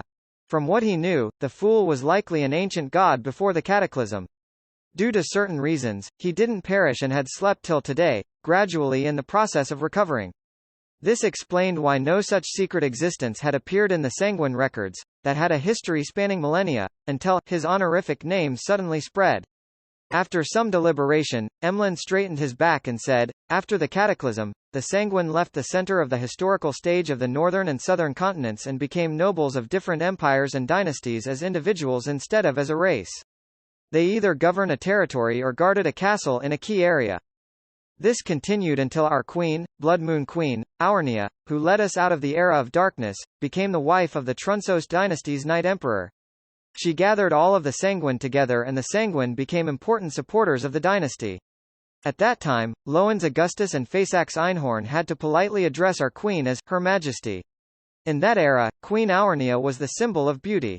If there was a magic mirror that could answer questions, then the answer to, who is the most beautiful of them all, would be her. The more Emlyn spoke, the prouder he became. He went from being reserved and serious to becoming extremely talkative. A magic mirror that can answer questions, isn't that a Rhodes? I wonder if there are any members of the machinery hivemind who were so bored out of their minds to ask the question, Mirror, mirror, on the wall, who is the fairest of them all? I wonder how a Rhodes will answer. Klein sat in the same posture, smiling as his thoughts wandered. After droning on and on, Emlyn's expression turned serious. All of this shattered in the War of the Four Emperors. The Night Emperor perished, along with the Queen. The Sanguine suffered a terrible blow, and while trying to reap the final fruits of victory, the four noble families, Augustus, Einhorn, Sauron, and Castia, split the empire, destroying the royal family which was lacking in high-level beings. The Sanguine had no choice but to retreat to an uninhabited mountain to hide in the shadows so as to maintain the continuation of our race. Just as I expected, the seven gods were already the seven gods during the War of the Four Emperors. Klein thought of the statue of the six gods in the Tudor ruins. Fortunately, the seven gods were fractured back then and the four countries attacked each other. After paying a certain price, we finally escaped the disaster. At this moment, Emlyn was in a rare state of being roused. He looked at Klein and said, "Honorable Mr. Fool, do you have the time to listen to my description of Blood Moon Queen's deeds and the glory the Sanguine used to have? That will be a heavy tome formed by pages of glorious expositions. I can repeat everything in them. It looks like you can continue on indefinitely. I used to think that you were a vampire who liked puppets and didn't know much history. I didn't expect you to be so professional and academic. No wonder you always believed the Sanguine to be noble and are proud of it. This kind of guy who doesn't like going out really will delve into deep research into a topic he's interested in. Furthermore, vampires have a sufficiently long lifespan." Klein hesitated, prepared to decline Emlyn's offer in a euphemistic manner. Although he had no lack of interest in the history, time didn't allow him to listen to them all. "It's enough." Klein smiled and said, "I like a fair and equal exchange, so I won't let you say anything without reaping rewards. In the future, when you have the chance, you can use your relevant history to trade for what you want from me." All right. Emlyn felt lost for a moment. This was the first time he had the opportunity to tell someone else about the glory of the Sanguine. Normally, in order to hide his identity, he wouldn't be able to show off to the humans.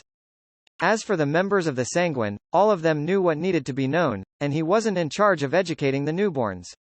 Klein didn't say anything else and resumed his supercilious attitude. "All right, you can go back now." A dark red light immediately lit up in front of Emlyn White's eyes, quickly devouring him. After a short period of dizziness, he found that he was still sitting in the rental carriage. Soon after, he saw an illusory goatskin parchment and gained the knowledge of how to request help from the Fool via a secret deed ritual. "When I'm free in the afternoon, I'll immediately hold the ritual at home and ask Mr. Fool to dispel my psychological cue." Emlyn was suddenly excited. He waited until the carriage arrived at the Harvest Church before calming down and paying for the ride. After entering the cathedral, he was relieved to see that Bishop Utravsky was there preaching to the few believers of the church. He no longer felt as vexed as he usually felt and felt rather relaxed. In this state, he suddenly thought of something. Father Utravsky has never seemed to stop me from finding a way to dispel the psychological cues. What exactly is on his mind? East Borough, in a greasy coffee shop. Klein, who arrived at the scheduled time, was enjoying wheat bread with fresh pea lamb stew while he listened to Old Kohler's report of the information he had gathered over the past week. It was a pity that there was no valuable information inside. When Old Kohler was done, Klein thought for a moment, then he pulled out £2 worth of bills and pushed them over. "You already paid me just now." Old Kohler jumped in shock and waved his hands in front of him. Klein chuckled and said, "Within this week, I'll be heading south for a holiday. After a year of hard work, it's time to rest for a while. I might take 2 to 3 weeks before I return, so I'll pay you in advance." Heh, don't forget to help me gather information." Okay. Old Kohler accepted the notes with a mixture of joy and gratitude. At this moment, he had already thought of how to spend the new year. He planned to buy the cured ham he had been reluctant to buy and match it with his bread. "I really can't stand the wait. Thank you, Detective Moriarty." He swallowed his saliva without realizing it.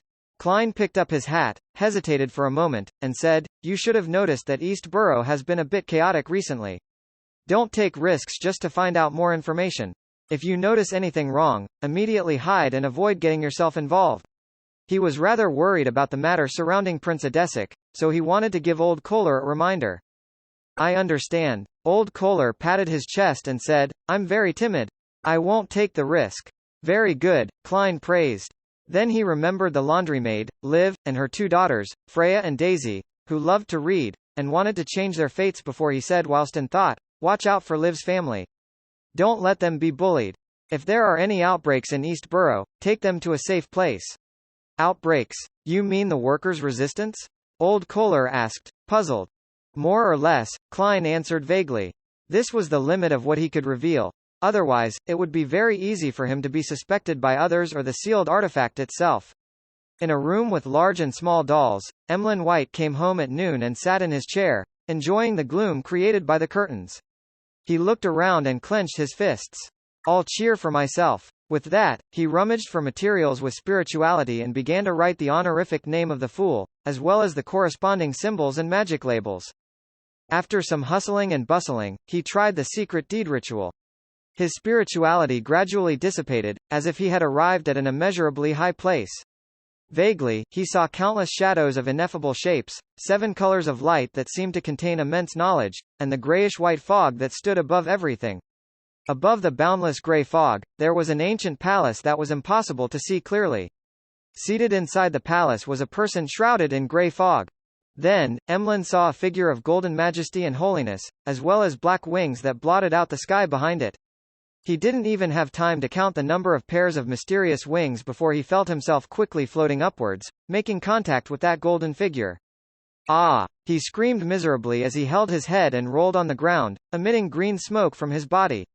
It took a while for Emlyn to calm down, and then he heard the deep voice of the Fool echo in his ears. Your psychological cue has been lifted. Is this what it feels like to dispel a psychological cue? It's really painful. Emlyn sat on the floor, panting, his neatly combed hair falling in disarray. Atop the grey fog, Klein thoughtfully nodded and said to himself, indeed, the sun brooch's purifying and dispelling effects can also harm vampires. He had calculated in advance that the sunlight needed to remove the weakened psychological cue wouldn't severely damage Emlyn, so he couldn't be bothered switching to a more complicated approach. And now, the result was indeed consistent with his expectations. After taking care of this matter, Klein took off the topaz pendant on his left wrist and planned to perform a divination. It is suitable to head to the Red Rose Manor this afternoon. After chanting 7 times in his mind, he opened his eyes and saw the spirit pendulum standing still and not spinning. The difficulty of divining something that involves a Grade 0 sealed artifact or a corresponding powerhouse is too high. I'm unable to obtain any effective revelations. Klein sighed, knowing the gist of the matter. Then, he started to divine if it would be suitable to head to Red Rose Manor tomorrow afternoon, but he received the same signs of failure as an outcome. It's always said that divination isn't omnipotent, and it has now been proven. I have to decide on my own. I have to take this step. Otherwise, there's no way for me to leave the stage unnoticed so as to go behind the scenes. The earlier the better, I can't delay it. Otherwise, this matter might become completely impossible to recover from. As his thoughts churned, Klein came to a decision. He immediately returned to the real world, put on his double-breasted frock coat and half-top hat, and he walked out of 15 Minsk Street, heading for Prince Adesak's Red Rose Manor. Outside Red Rose Manor, Klein walked out of the carriage whilst carrying his cane. He closed his eyes and calmed himself as he looked at the red-uniformed soldiers standing guard at the door.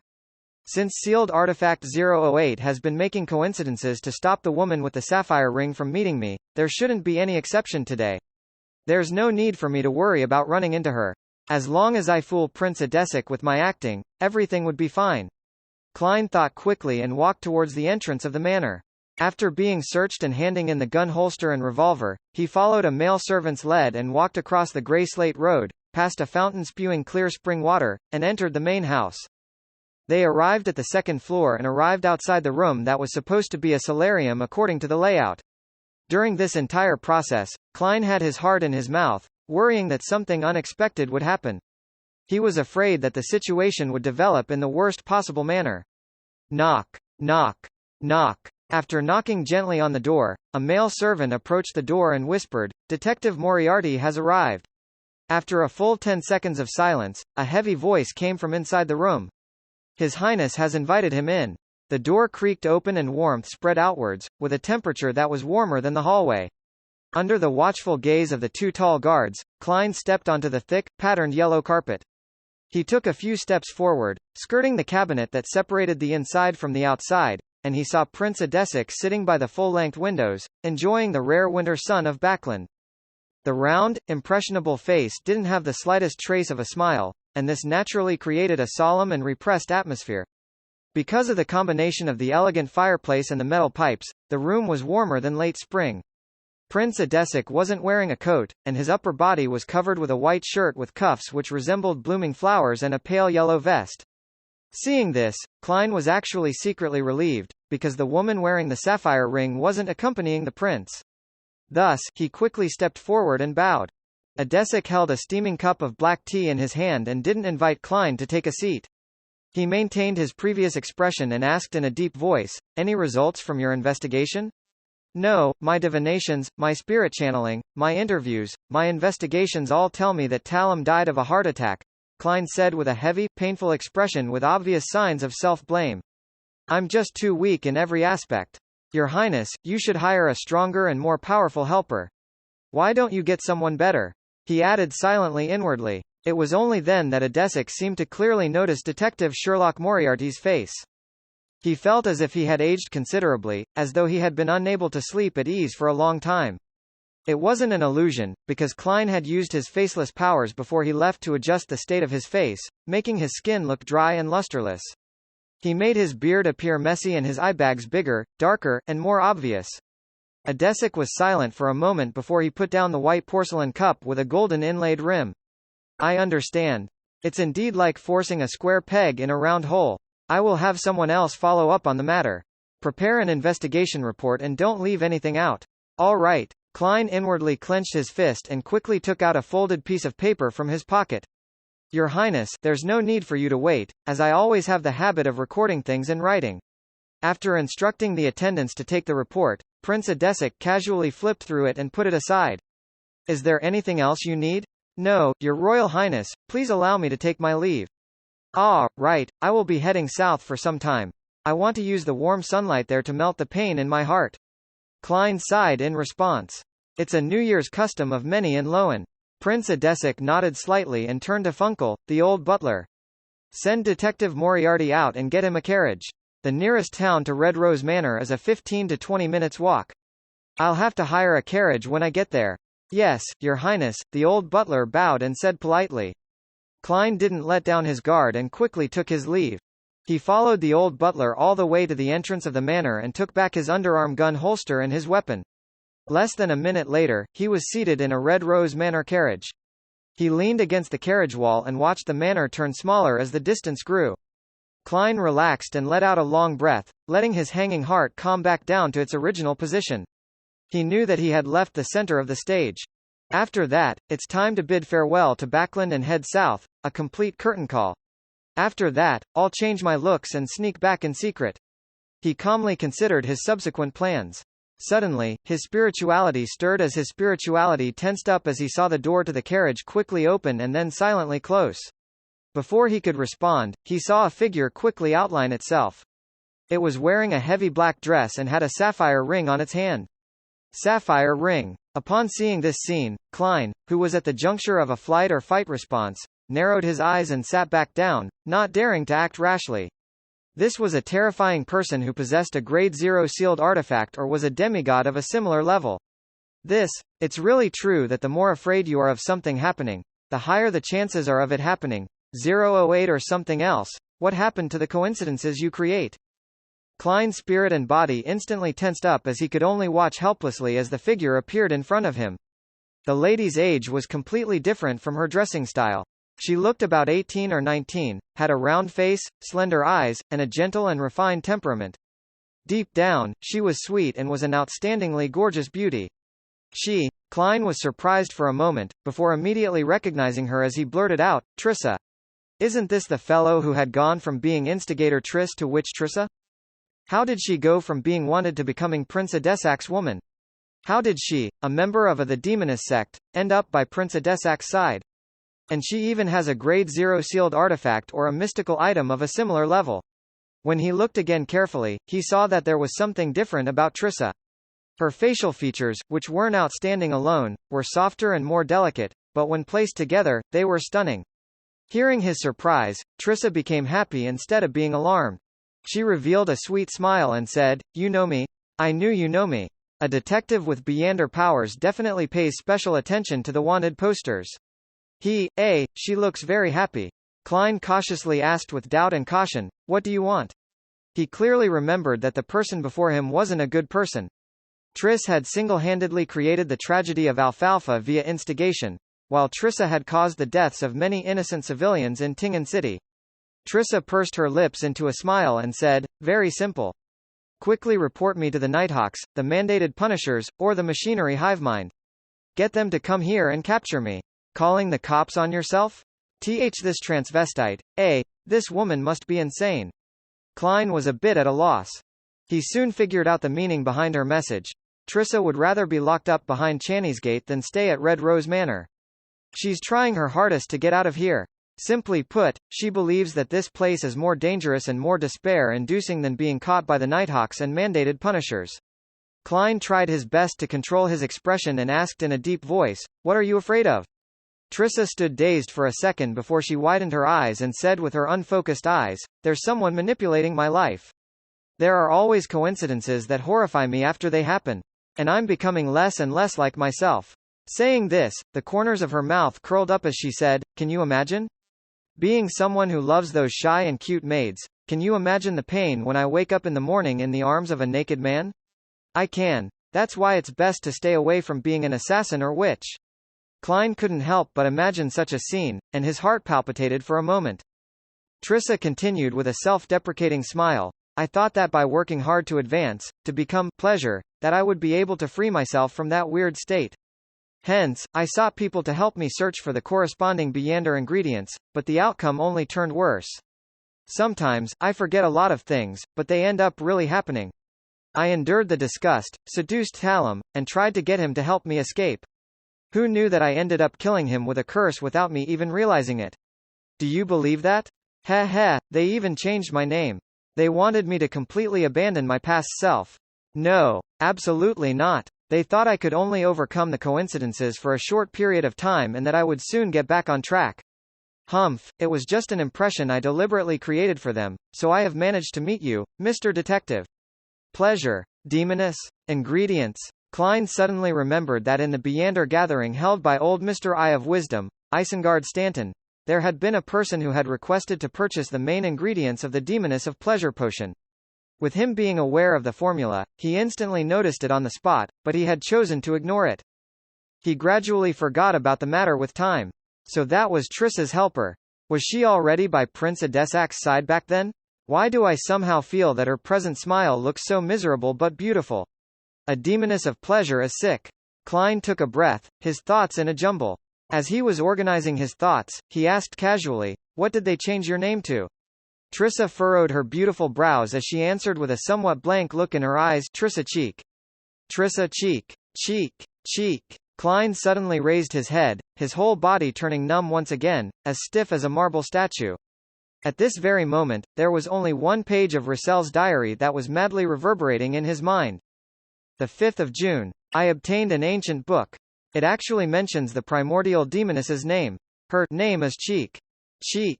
The goosebumps on Klein's skin surfaced uncontrollably as he looked at the beautiful young lady with her misty eyes and furrowed eyebrows. The goosebumps were distinct and were accompanied with cold sweat. At this moment, he felt as if he had returned to Tingen, back to the Blackthorn Security Company, and was about to activate his spirit vision to observe Megos and the baby in her womb. The fear that resulted from his instinct was so clear that it felt like a giant hand tightly gripping onto his heart. He finally understood that the thing interfering with the grey fog in his divinations wasn't a Grade 0 sealed artifact or a mystical item of the same level. There was something even more terrifying hidden within Trissa's body. The symbol of the apocalypse, the primordial demoness. No, she isn't the primordial demoness yet.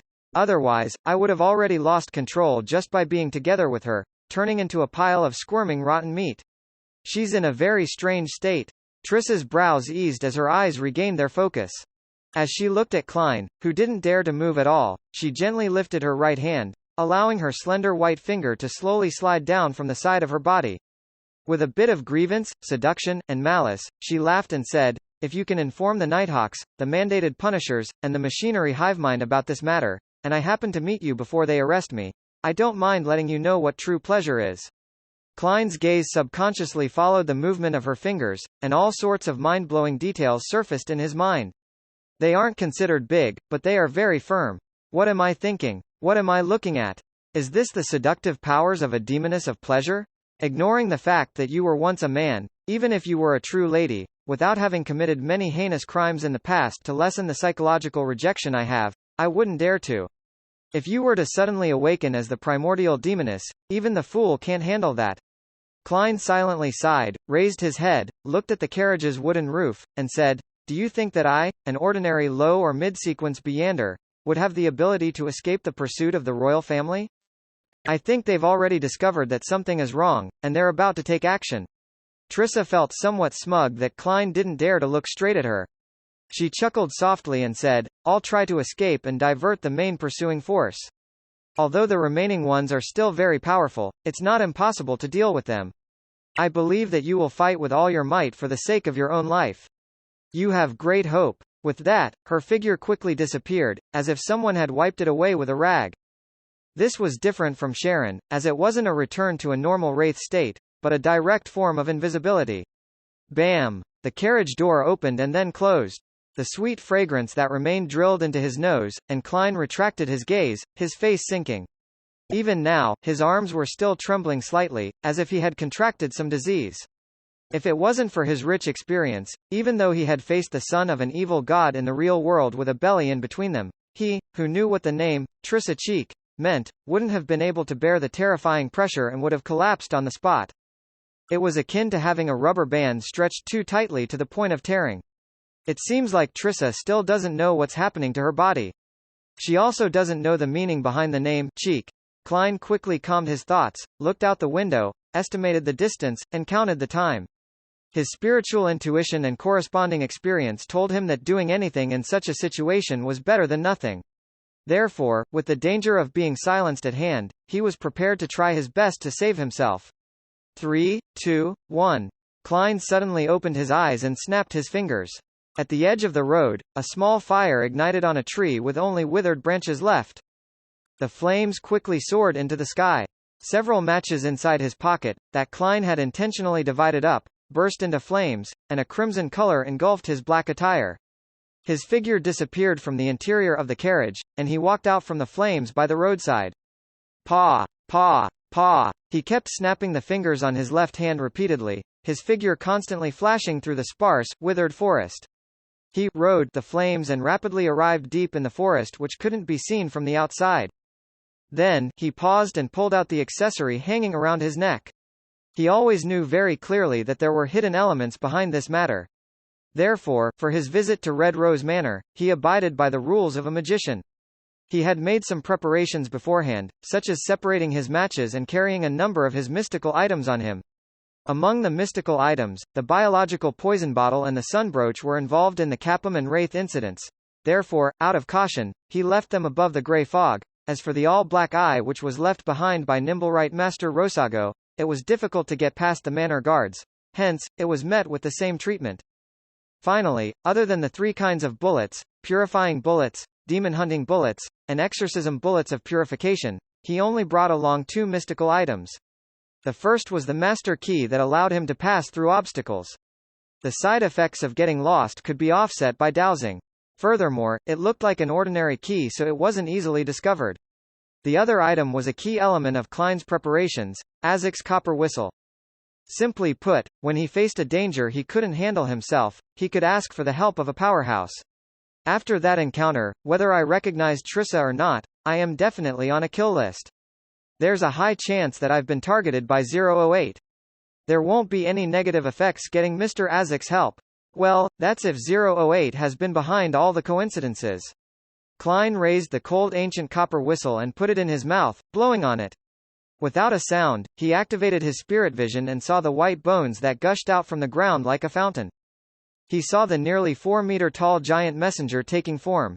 It lowered its head and looked at him with his eye sockets burning with black flames. That huge body gave Klein a sense of security. He took out the pen and paper he carried with him and wrote a word, "Help." Next, he folded the paper and stuffed it into the messenger's hanging palm. After the messenger had disappeared, he put away the copper whistle, deliberately put on a prayer posture, and quickly chanted the honorific name of the Fool, "Honorable Mr. Fool, my investigations have borne fruit." The woman Prince Adesic fell in love with is Witch Trissa from the Demoness sect. She has already advanced to Demoness of Pleasure and the upper echelons have changed her name to Trissa Cheek.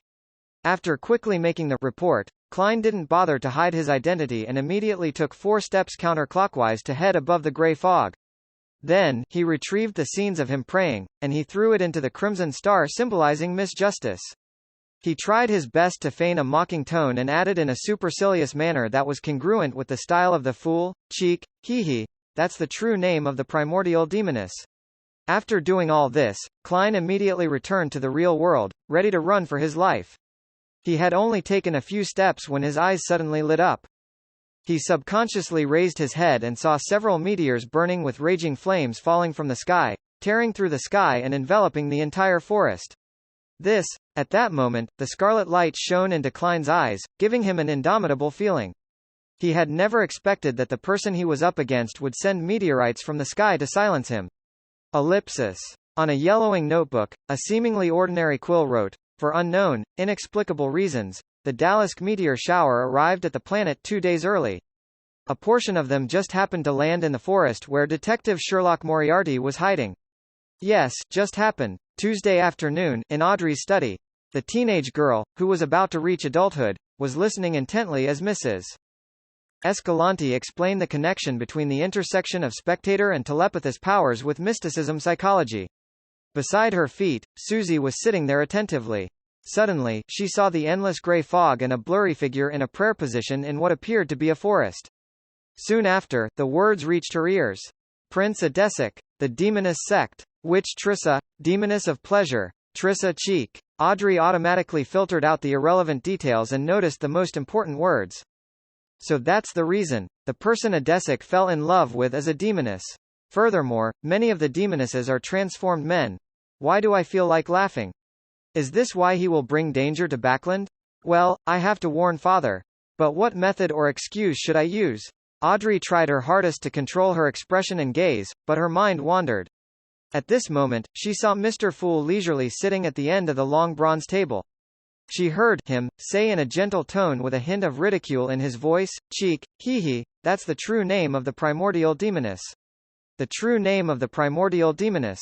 The primordial demoness. As her mind buzzed, Audrey's expression instantly collapsed. What's wrong? As an observant telepathist, Escalante immediately noticed that something was wrong with Miss Audrey. Audrey thought for a moment and didn't hide her concern as she said, "Ms. Escalante, I just remembered something bad. I should have told my parents before, but I forgot. It will lead to terrible and serious consequences. For example, the destruction of Backland. How few of the millions of people who live here, regardless of them being nobles, the middle class, or the poor, will survive." Audrey pursed her lips. Her concern couldn't be hidden in her sparkling, emerald-like eyes. Escalante frowned and said, "Will it be too late to do it now?" "It's better than not doing so. Ms. Escalante, please wait for me." "No, you should leave first." Audrey entered her spectator state and calmly made her decision. Then she got up and left the study and went into the hallway. Father has gone to the House of Lords. Only mother is at home. But what should I say? Audrey frowned slightly. She didn't slow down, nor did she increase her pace. Next to her were her personal maid and her huge dog, Susie. Gradually, she had an idea. When she arrived at the living room where her mother was, she had already made up her mind. Taking a light breath, Audrey felt an unusual sinking sensation on her shoulders. Then, without hesitation, she knocked on the door. Lady Caitlin was sitting on a sofa in the activity room, with the deputy butler, butler's assistant, and the attendant of the corresponding services seated opposite her. She was meticulous as she gave instructions on various things to take note of for the dinner banquet that night. This continued until her daughter, Audrey, came to her side. "Mother, I have something to tell you." Audrey swept her gaze across the other people in the room. On the way to the activity room, she had felt a slight tremor, but she didn't discover anything unusual. Lady Caitlin looked around and nodded. "All of you can return later." The activity room turned silent very quickly and even Susie was signaled by Audrey to leave. "You should stay by my side more often and learn how to handle matters. Although you don't lack such content in your family lessons, it's still profound knowledge on how to effectively combine theory with practice." Lady Caitlin, who looked to be in her early 30s despite being in her 50s, smiled and educated her daughter. "All right, my little angel, what is it?" Audrey tried to produce the elegant smile she'd practiced in etiquette class, but she found herself with a heavy, nervous smile. She pursed her dry lips and directly said, "Mother, I've been hiding something from you and father." "Oh?" Lady Caitlin tilted her head, waiting for a further explanation. Audrey's words were a little staccato at first, but then they immediately became smooth and fluent. I'm already a Beyonder, the kind of person who possesses miraculous powers by consuming a potion. The blonde Lady Caitlin raised her eyebrows lightly and answered without any hint of surprise, I know. Both your father and I know about it. Huh? Audrey was momentarily at a loss as to how to continue. Lady Caitlin covered her mouth and laughed. You took so many mystical ingredients from the vault, and you are so naive to think that your father and I didn't notice? By your father's side, in this villa, and in the fief of our family, there's no lack of Beyonders. They may be a result of a simple employment relationship, or they may have been assigned by the Church of the Goddess, or they may have been members of the Hall family. His Majesty has tacitly agreed to such matters, and we have also tacitly consented to your little adventures. Sigh, you will eventually grow up and mature. Your father and I will never be able to protect you under our wings forever. You will have to face certain matters alone, so having additional powers to aid you as a trump card is good too. Yes, according to the general knowledge that I'm aware of, the initial stages shouldn't be that dangerous, and advancing will require 1 to 2 years, or maybe even 3 years. So, your father and I aren't too anxious, and we intended to wait until you become an adult to give you a word of warning so that you can stop at your present state. No, Mother, your general knowledge is wrong. You don't know the acting method. If I have all the ingredients, then I can become a Sequence 7 psychiatrist before the new year. Moreover, I do not wish to stop. The death of Duke Negan has made me understand that the world isn't as stable and peaceful as I thought it was. I want to have the power to protect all of you at critical moments. Mr. Fool is gradually recovering, and evil gods are making repeated attempts to descend. Although I'm still immature and lack the necessary knowledge, I can sense the hidden, indescribable dangers from these matters. Audrey had always known that she couldn't avoid the problem of taking Beyonder ingredients from the vault, but she thought that perhaps by chance, her parents weren't aware of the specific effects of those items.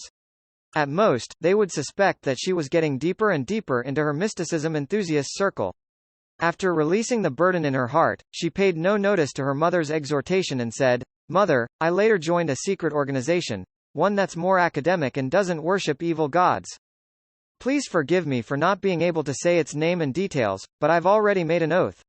Without waiting for her mother to ask, she cut to the chase.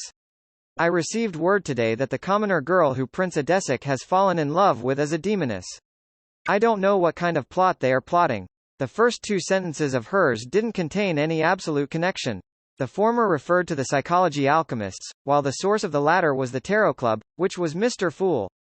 Through this arrangement of sentences, every word she said was true, one that could be confirmed through divination.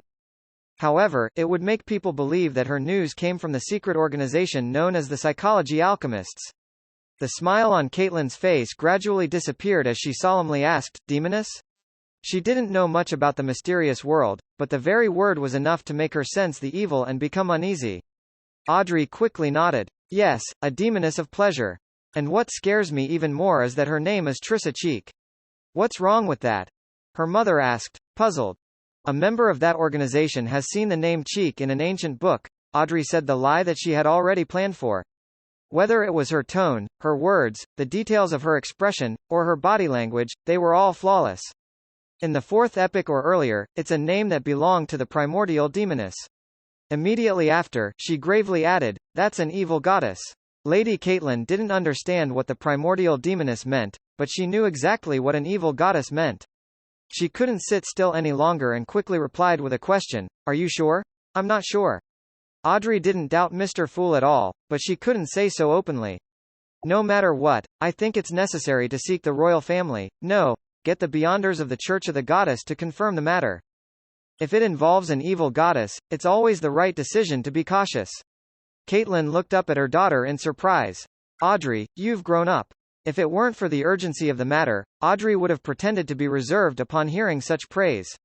She would first modestly wheedle, then return to her room in glee. She might even twirl into a dance. But now, she couldn't care about that at all. She quickly let her worry and nervousness surface on her expression. Mother, can you help me hide the truth? I heard that the Beyonders of the Church and the royal family abhor secret organizations that aren't a part of them. Well, you can say that it was news which father received. He should have plenty of channels for information. Caitlin stood up and gave her daughter a hug. Don't worry, neither your father nor I will involve you in this. Your father won't be back until evening. I'll first let the hidden guards appear, pretend that he sent a message, then I'll get the Church of the Goddess to send Beyonders to protect our family. All right, Audrey replied happily. At that moment, she finally breathed a sigh of relief. She was exhausted from maintaining her prolonged high level of tension. Looking at the few burning meteors crashing down at a high speed and enveloping the whole forest, Klein actually had the thought of waiting helplessly for his doom in despair. Even if he continuously used flaming jump, it would be impossible for him to escape the forest and the dangerous epicenter before the meteor shower landed. Moreover, the weak body of a Beyonder from the seer pathway didn't allow the possibility of him withstanding a head-on meteor strike. Even a zombie that wouldn't be wounded by a revolver would immediately be turned into minced meat under such an attack. Moreover, it would become charred black. Flaming jump. The yellow-white light shone into the depths of his eyes, quickly giving Klein, who had not given up, an idea. In a situation that was depicted in seconds, he didn't hesitate. He did whatever that came to his mind. Paw! After silently calculating the distance, Klein snapped his fingers and ignited all the remaining matches in the matchbox. A streak of crimson-red light soared into the sky, quickly enveloping his figure within it. Klein disappeared without a sound, appearing in the flames above the meteor. Whoosh! The meteor rapidly descended. The moment he leapt out of the flames, he was away from the meteor's vicinity, entering a region of air with frighteningly high temperatures.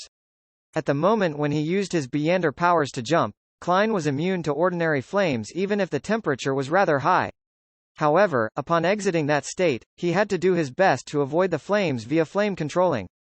Otherwise, he would suffer burn wounds and even burn to death. In addition, the hot air wasn't within his jump range. Paw! Klein snapped his fingers again, causing the air at a critical point to ignite. He phased into another flame, trying to avoid the first blast upon the meteorite's impact. However, no matter how many times he tried and how many risks he took, he still couldn't escape the danger. There were only two choices: to jump to a point away from the forest and suffer the meteorite's resulting blast, or to jump around like an acrobatic, waiting for the mushroom cloud to swallow him up. For a moment, Klein thought he could see himself being torn apart, scorched black with flames still burning over his body. A thought flashed through his mind, and his vision suddenly changed as all the colors saturated. The reds became redder, the yellows became yellower, and the whites became whiter, just like a strange oil painting. The oil painting seemed to be different from the real world, allowing Klein to watch as the meteorite, slowly, crashed to the ground. That patch of the forest was instantly destroyed, and the ground clearly quaked a few times. Plumes of smoke that were mixed with flames rose up, forming a strange mushroom cloud. Such an impact didn't affect Klein, because the blast simply didn't enter the superposed, still, oil painting world. Klein was stunned at first before he saw the human figure next to him. The figure had bronze skin with a medium build. He wore a long black suit and a half-top hat. He had a pair of aged brown eyes, soft facial features, and a tiny mole below his right ear. Mr. Azek! Klein cried out in joy. He finally knew what scene the revelation from the divination he made a long time ago corresponded to. It corresponded to the present. The sea of blood represented a perilous situation, and being pulled up by Mr. Azek meant being rescued because of him. Just as Klein's words left his mouth, Azek waved his hand, grabbed his arm, and pushed his way through the deep layers of saturated colors. Ellipsis. The ordinary-looking quill was no longer writing on its own, and its surface had dimmed a little. The solemn-looking middle-aged man with only one eye grabbed it and quickly wrote as if he was channeling a spirit. It was obvious that Azek Eggers had yet to recover all his memories and strength. While attempting to travel through the spirit world and the astral world, a latent danger appeared as a result of this problem. Hence, he and Sherlock Moriarty found themselves landing near Ince Zangwill and his friend. Everything around him was like an illusion. The colors were saturated and superposed as they quickly receded. As soon as Klein came to his senses, observed, and experienced this wonderful passage, he felt Mr. Azek's hand which was holding his hand tremble slightly. Before he could even react, he felt a strong sense of weightlessness. His body couldn't help but plummet as he even began spinning. The colors of red, yellow, white, and black around him faded rapidly, and Klein fell, hitting the solid ground hard. The impact left his head spinning and his internal organs churning. Mixed into his vision were bits of golden stars as his vision was restored to normal. To his left was a bottomless dark valley that resembled the legendary Devil Abyss. On the right was a grey stone wall that continued to extend upwards, as if supporting the entire region. There was no sun, no clouds, and no fog. Some light came from the luminescent moss growing in different places, and darkness and heaviness were the primary tones of this world. Klein pushed himself up with his left hand and nimbly jumped up. He found that the ground beneath his feet consisted of properly paved stone which could accommodate 2 horse carriages traveling in parallel. It was definitely not naturally formed. One end of the road spiraled down into the dark crevices, while the other led to the top. From time to time, it was possible to see the domed hallways and halls inside the walls. Klein raised his head, but he couldn't see the highest point. His vision was completely blocked by the grey stone wall. Suddenly, he had an epiphany. He and Mr. Azek had fallen underground, into the ruins of an ancient civilization. Is it another area, or are we still near Backlund? As soon as Klein thought about it, he heard Mr. Azek say in a low voice, "Leave here first." Head up. Ah? Before Klein could understand the meaning behind his words, he saw a flash of light from the side, instantly forming an illusory door that opened outwards. The door seemed to be made of bronze. It wasn't real enough, but it was unusually heavy. On the surface, there were countless strange patterns and indistinct symbols. With a creak, a crack appeared in the door. Pale, bloody arms reached out from the crack, one after another. In addition, there were also greenish-black vines with baby faces and sleek tentacles with protruded eyes. It's very similar to the effect of Miss Sharon's mystical item. While he was in thought, Klein noticed that the arms, vines, and tentacles were no longer as crazy as before. They had calmed down and stuck to the ground, completely unlike their former appearance of madly pulling a Sequence 6 zombie into the door. Immediately after, the gap between the doors widened, and a human figure emerged from it. The figure wore a pure black clergy robe, and his facial features were clear and distinct like an ancient, classical sculpture. His hair was dark gold in color, his eyes were dark blue, and he had a high nose bridge. He wore a bonnet which was popular with the elderly, and his sideburns were somewhat gray in contrast to his middle-aged appearance. Looking at the figure's completely lifeless eye, Klein suddenly recalled the name of the person who had just arrived. Inz Zangwill, the former archbishop who had directed the Tingen incident and dealt heavy damage to the Nighthawks team, as well as being the owner of sealed artifact 008. Almost at the same time, Klein turned around and, following Mr. Azek's instructions, fled towards the top of the road. He knew full well that being a Sequence 6, he would only serve to be a burden and distraction in a clash between demigods. In this race for time, false modesty and pretentious words were unnecessary. They would harm both him and his companion. Tap, tap, tap. As there was nothing he could ignite underground, all Klein could do was grit his teeth and run as fast as he could. While running, he heard Azek's calm, gentle voice. "Run all the way out of here. Don't worry about me. I've recalled a lot of things, and I know that I once remained in a particular sequence for a very long period of time. That sequence's name is Undying." Tap, tap, tap. Klein circled around the cliff and entered a dark domed corridor. The walls on both sides were engraved with mottled murals. At that moment, he heard a dignified and hoarse voice reverberate from where he previously was. "Teleportation is prohibited here." A figure had arrived beside Inz Zangwill without anyone noticing. He was floating in midair in defiance with the laws of physics. He wore a gorgeous gold mask. And Inz Zangwill didn't attack immediately. Instead, he glanced at the bend where Klein's figure had disappeared. Sequence 4 Nightwatcher of the Church of the Evernight Goddess's pathway could grant a certain amount of bad luck to others, but Inz Zangwill, who had just silently blessed Klein, realized that things like Klein slipping and falling into the ravine didn't happen. Not only that, Inz Zangwill seemed to be hallucinating as well, as he saw a thin, grayish-white fog. Without having the luxury of time to think, he withdrew his gaze and cast it back to Azek Eggers. Tap, tap, tap. Running at full speed, Klein suddenly stopped in his tracks. His spiritual intuition told him that there were people ahead of him, beyonders. They were most likely the guards here. After contemplating for a bit, he reached out with his left hand and wiped his face. At the same time, crisp sounds emitted from his body as his body grew 7 to 8 centimeters taller. By the time his left palm left his face, he had turned into a single-eyed middle-aged man with dark golden hair and a high nose, Inz Zangwill. Recalling the other party's demeanor, Klein used an illusion to change his clothes before quickly walking around the corner and entering a large hall. There were 4 guards in dark black armor, their gazes keen. Klein's face was calm as he walked over. He deliberately spoke in a hoarse voice and sternly said, "Someone has sneaked in here. I'm looking for him. Did you discover any clues?" The leader of the guards first examined him before lowering his head and saying, "Mr. Zangwill, nothing happened here." "Okay." Klein nodded slightly, walked past them, and left the hall. During this entire process, although he remained highly nervous with his back drenched in sweat, he appeared to be calm and reserved. He looked no different from Ince Zangwill, be it his appearance or his aura. Relying on his faceless powers and his running speed, he quickly passed through 3 checkpoints and arrived at the end of the building. There was an illusionary door formed by pure ghostly blue light. Apart from that, it was completely sealed shut.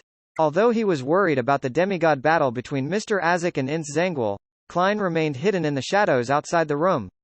He patiently spied for a while and found that someone had passed through the ghostly blue light while another person had used it to leave. He noticed that those who left had to show something that looked like a badge before they could get permission from the 4 guards to enter the door of light. "I don't have time to wait for the next person with a badge. I can only take the risk. The battle over there could end at any moment. Even if doesn't, the search order will be sent over here quickly." Klein quickly made his decision, once again walking into the room with the likeness of Ince Zangwill.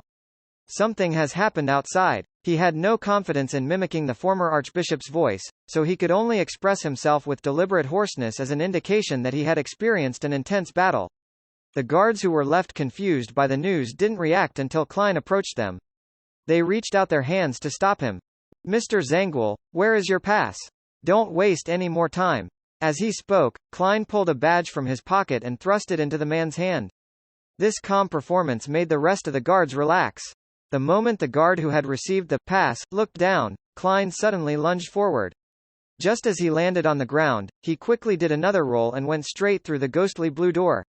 Only then did the guard realize that the badge in his palm had rapidly faded, turning into a piece of paper. On the top left of the piece of paper, there was a rather commonly seen blessing recently: "Happy New Year." The abyss-like crevice was filled with an illusory, pitch-black liquid. Moreover, the surface of the water was still bubbling without stopping, and many pale-skinned arms were wildly extending outwards. Ince Zangwill had a general idea of Azek's standards, and he was neither surprised nor afraid, for he had a demigod to help him at the moment. What worried him the most was another problem. 008, which was forcefully developing the story, could backfire on him at any moment. At that moment, he swept his gaze past the corner of his eye and was shocked to find that the quill, 008, had left his pocket without him realizing it. It was floating in front of the grey rock wall, fervently writing lines of words.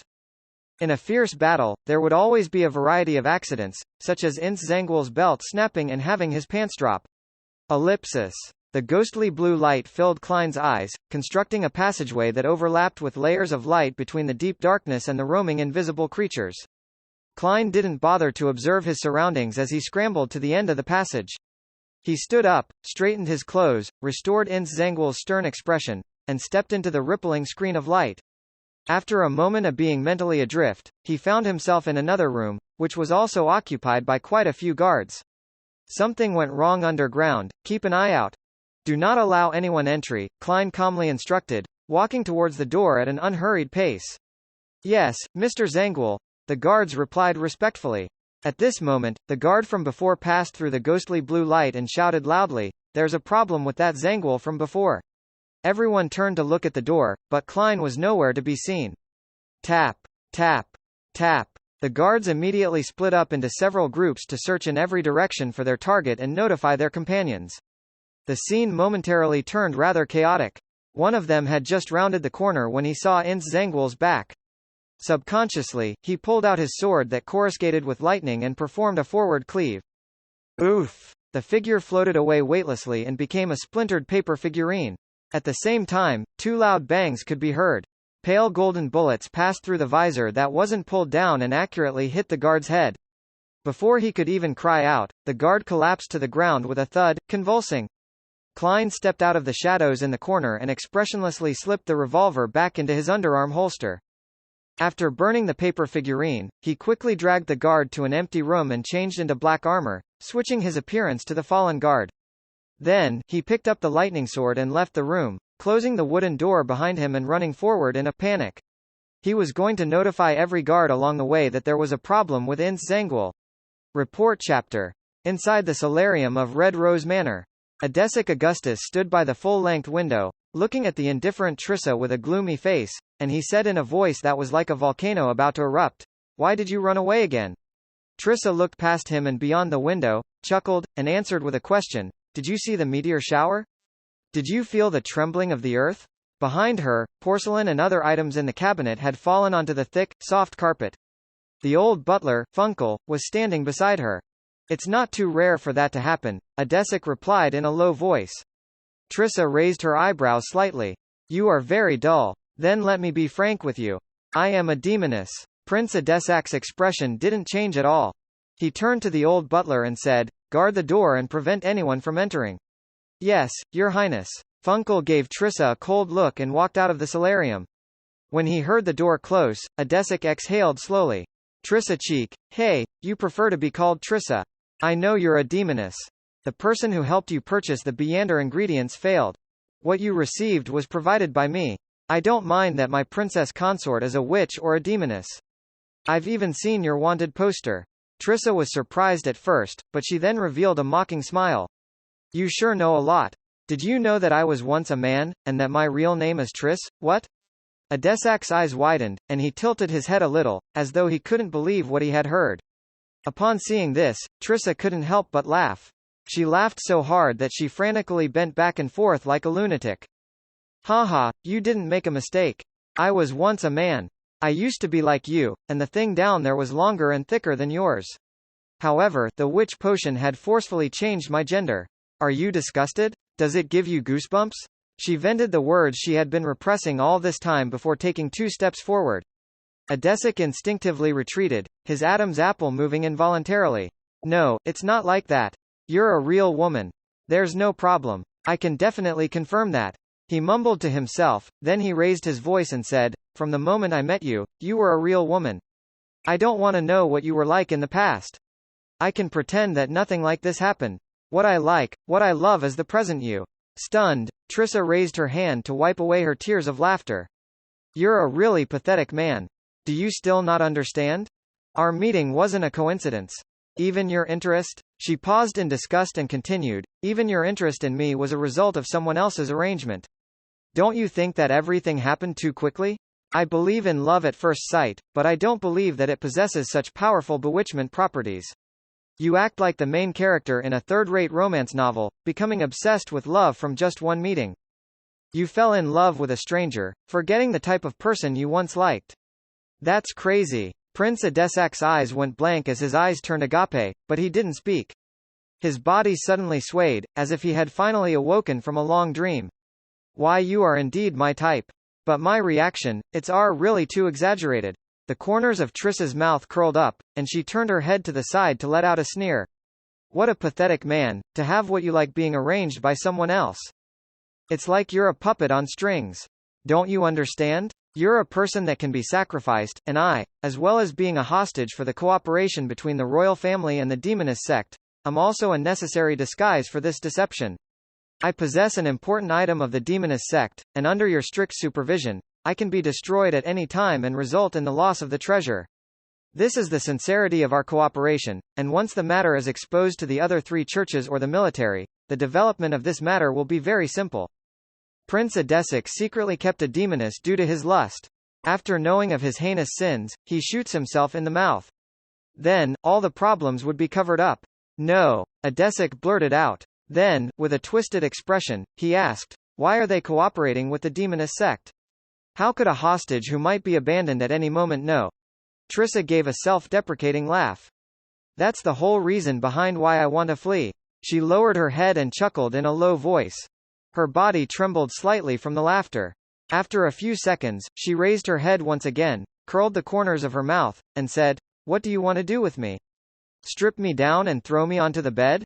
No, you've probably formed a psychological resistance. Actually, I don't mind giving you some warmth right now.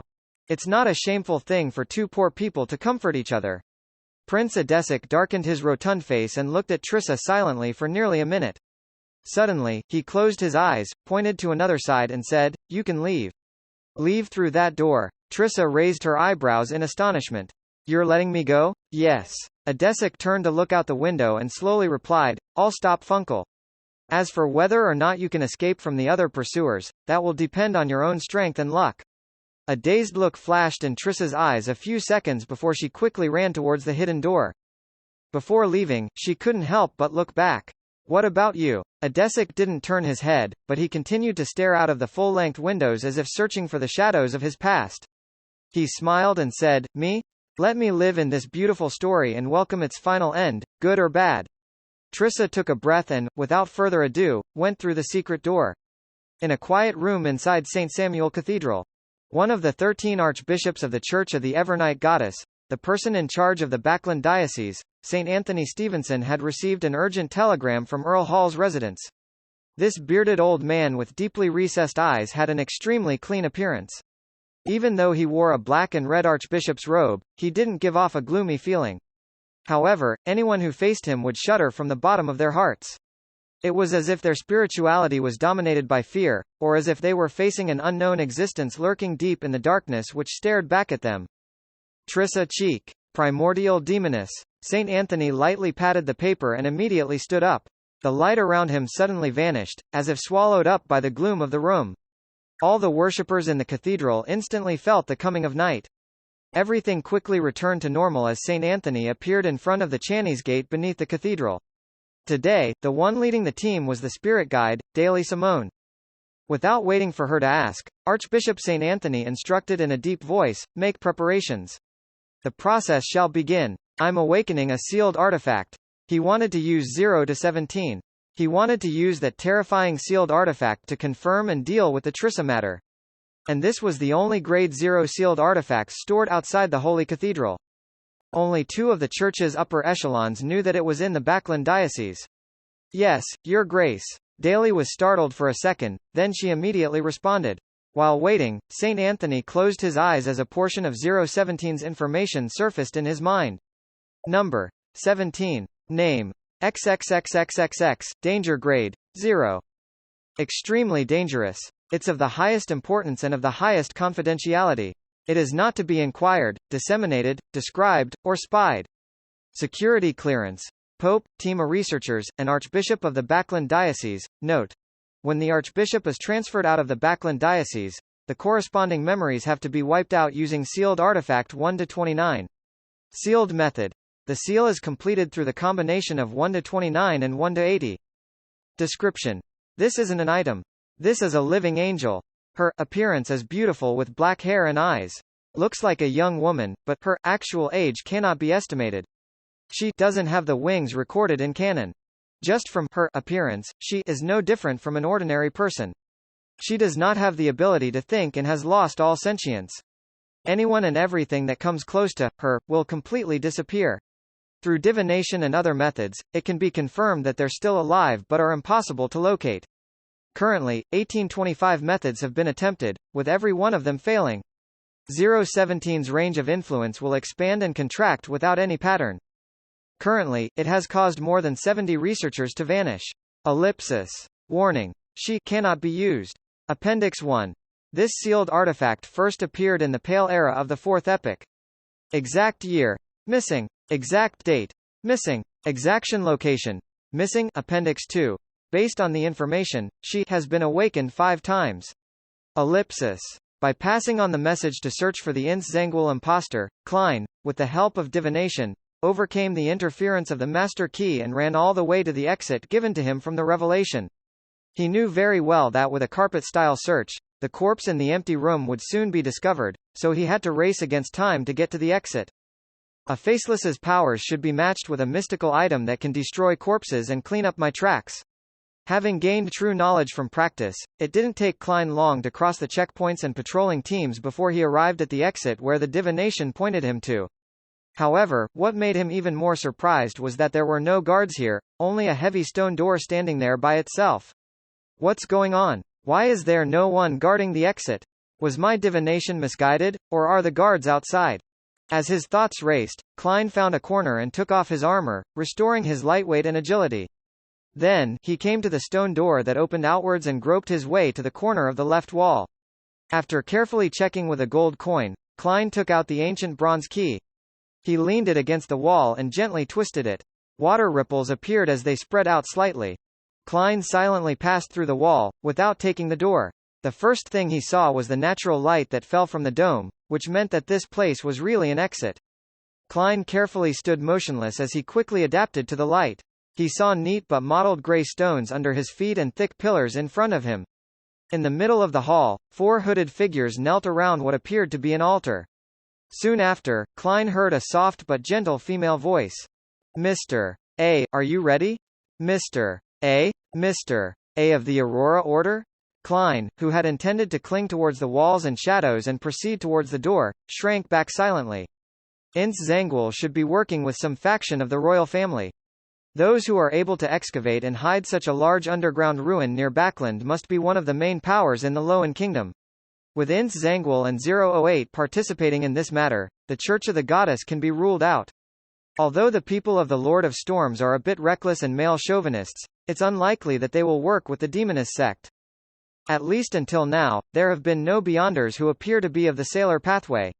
In the same way, the Church of Steam and Machinery aren't likely suspects. Even the Aurora Order is involved? What are they trying to do? Klein leaned his back against the wall and slowed his breathing, thinking and listening to the conversation in the middle of the hall. After a short period of silence, a hoarse voice sounded, "It's done." The answer was so concise that Klein couldn't make out what they were planning. The melodious and pleasant voice from before laughed in a low voice. "You don't seem to trust us very much?" "That's right, Mr. I answered bluntly. "Heh, then I'll be frank and describe our goal and why I'm seeking your cooperation." The gentle female voice didn't sound angry at all. "We've done certain things and left behind clear traces. Before we're discovered by the churches of Evernight, Storm, and Steam, as well as the military, we must do the corresponding cleanup, and this requires your help." "Yes, it seems like you don't really understand what I mean, so let me give you an example. Imagine you performed a heinous crime like murder in a house, so what's the best way of eliminating any evidence and clues? There's no need for that. It's our goal to have others witness such an act, Mr. A said indifferently. As expected of a member of the Aurora Order. They're all a bunch of lunatics. Klein made a preliminary identification of the speaking man to be Mr. A, who had killed the Intis ambassador. "Suppose it were me, not you." The clear, soft female voice had a faint wheezing sound. After a second, Mr. A replied, "Burn that house and bury all the clues there." The clear and gentle female voice had a smiling tone. "That's exactly what we planned. I'm in charge of committing arson, while you can use this opportunity to go with this development to create a passageway or vessel, so as to allow your lord to descend upon this world. And the only price you guys have to pay is to bear all the infamy and gain the most enmity from the military and the 3 churches. But I don't think you would mind that. As long as we can welcome the return of the Lord, even if we're abhorred by every single force, we won't show any sign of cowardice." Mr. A's tone no longer appeared indifferent and distant. "Arson? The Aurora Order will take this opportunity to complete the ritual for the arrival of the true creator? This is probably the 3rd time. Why did I bump into this again? What a FC King bad twist of fate." Klein couldn't help but curse inwardly in Chinese. At this very moment, he was extremely curious and wary against the things that were plotted by this particular royal family faction, Ince Zangul, and the Demoness sect. It was terrifying enough to even use the descent of the true creator as a scapegoat. Perhaps they've kept some cards up their sleeves and will eventually destroy the Aurora Order's ritual in the end and destroy all the other factions except themselves. Klein calmly thought while feeling tense. "It appears like you have no other questions," said the gentle female voice. "This place is sufficiently well hidden and can be used for the required setup. You can do your ritual here at ease and won't need to worry that it'll be interrupted before you succeed. As for the things outside, we've already finished our preparations a long time ago. It's just waiting for the ignition of a spark. If you still have doubts, then you can make another round of checks." Just as Mr. A was about to speak, Klein heard a dull thud. It was the sound of the door opening. "Who permitted you to enter? Didn't I declare that no one is to approach this area?" The gentle female voice suppressed her rage. "Lady Despair, there's an emergency. Someone has infiltrated the basement. The higher-ups sent me to arrange for a follow-up and close the corresponding passages." A male voice with a distinct Backland accent responded very quickly. The so-called Lady Despair maintained her silence for a few seconds, as though she was communicating with an unknown existence to confirm the situation. Finally, she said without changing her tone, "Go back inside." Don't come out again, nor allow anyone out. Wait until further notice. Yes, Lady Despair. The man ran towards the stone door, with a heavy thud sounding in the background. From the place where Klein was hiding, he could clearly see the stone door leading to the back area. He waited for 7 or 8 seconds before a figure of normal height and build appeared. Phew! The man took a deep breath, stretched out his hands, and bared his teeth as he pushed open the heavy stone door with a ferocious expression. In that instant, Klein had completely taken in the man's appearance and characteristics without missing a single detail. This was the beyonder power of a faceless. That man's skin was reddish-brown, and he was clearly of southern continent descent. His facial features had no special characteristics, making it difficult to remember him. Due to him gritting and baring his teeth, he revealed a portion of his teeth. The third tooth on the upper left of his mouth flickered with a golden light. It was a fake tooth. This, Klein, with the spiritual intuition of a seer, frowned as he felt an inexplicable sense of familiarity. Very quickly, he used his skills to recall the source of his familiarity. The Hanged Man had once requested the Tarot Club members to find a man with reddish-brown skin and a thick Backland accent who had the third tooth on his left missing. The man's name was Balin, and he was involved in the escape and disappearance of many colonial island slaves. And at this moment, the man in front of Klein was almost identical to the Balin that was described by the Hanged Man. The disappearance of the colonial island slaves. The many tribes of the southern continent vanishing into thin air. Balin's appearance here. Capum, who took a large share of the underground slave trade, was protected by 4 Beyonders suspected to be of the Arbiter pathway. Among them, the strongest was a Sequence 6, and even a Sequence 5. Capum constantly targeted relatively innocent girls in his abductions. The passing of the Grain Act, the improvement of the textile machines all resulted in a large number of people losing their jobs. Many female textile workers silently left East Borough after receiving new jobs, not leaving any clues. The scattered dots instantly formed a line in Klein's mind, pointing directly into the depths of the earth. What are they up to, that they need such a large number of people, as well as so many pure and innocent girls? A ritual? An extremely terrifying ritual that takes a very long period of time while being held in secret? Klein's pupils suddenly contracted. Creak. Bang. The stone door closed and Balin disappeared from his sight. The hall was silent for a few seconds before Mr. A's deep and hoarse voice rang out again. I smell an accident. Let's begin. We need to hurry before it arrives. Lady Despair responded slowly, That's exactly what I was thinking. But I need you to send me to East Borough. East Borough? Klein had a bad premonition. No problem, mister. I answered with a lack of emotion. Under the hood, a transparent and blurry book appeared in front of him. Accompanied by a distant and indistinct chant, he said, I came, I saw, I record. The book quickly flipped open and stopped at one of the pages. Soon after, it began to emit a light blue and illusory light. The light enveloped the white-robed Lady Despair, causing her figure to blur at first, then becoming indistinct. In an instant, Lady Despair saw countless indescribable silhouettes. She discovered lustrous brilliances which contain the bright and pure splendor of endless knowledge at the highest point. Her body was being dragged forward by a strange force as she rapidly tore through space. Not long after, she left her original spot and arrived at a secluded, uninhabited, and filthy corner of an alley. She pulled down her veil to cover her face and looked up into the sky. The afternoon sun had once again been obscured by clouds and fog, turning pale and dark. The light yellow fog wasn't particularly thick, and it sank down to every corner of Backland, giving off a slight choking sensation amidst its coldness and moisture. It's a pity that the haze didn't reach the point when it's in its worst and calmest state. The accident that happened to Trissa, the sudden and temporary loss of control over 008, the appearance of Azek, the destruction previously caused by Dark Emperor, these had complicated matters, garnering the attention of others. It forced the operation to be brought forward to today. Lady Despair surveyed the area, walked out of the alley, and into the streets. Her steps were slow, as though she were wandering in a sea of fog. Wherever she passed, the fog would unnoticeably thicken. Tinged with an iron-black color, it silently lowered the range of one's visibility. As she left the street, a sallow-faced tramp in an old jacket suddenly coughed violently and fell to the ground. The 2 poor people close to the tramp retreated in horror, and then they covered their throats with their hands as they gasped for air. It was as if they were suffering from severe lung disease or bronchitis and could no longer breathe. A haze which was a mixture of iron black and pale yellow colors descended upon East Borough, the dock area, and the smoke-spewing factory district as it continued to spread throughout Backland. Various scenes in the distance were drowned, and even the towering clock tower was only a pale shadow. One by one, workers and poor people felt the discomfort as they fought against the cold, and the disorderly tramps fell one after another in the woman's wake, their lives as fragile as the bubbles formed during laundry. Lady Despair's expression was calm and gentle, as though she were finishing a work of art. Like an ordinary person, she walked among the pedestrians as she chuckled and said in a low voice, "The Lowen Kingdom's history will remember this day.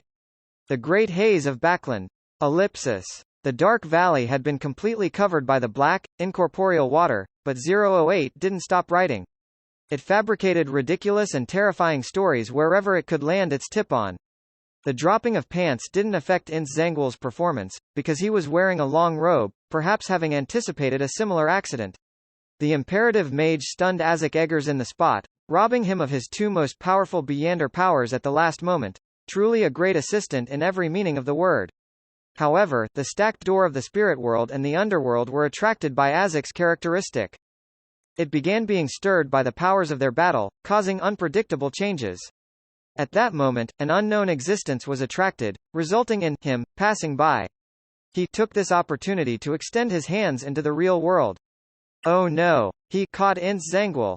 In midair, two bloody arms which were covered in squirming flesh suddenly appeared behind the clergyman-robed Ince Zangwill. They caught Ince Zangwill's shoulders, dragging him into the void and into the spirit world. Light suddenly faded from where Ince Zangwill disappeared, staining the area with the richest and deepest darkness. In the darkness, the sounds of melodic chanting could be heard. It was quiet and tranquil, hypnotic even.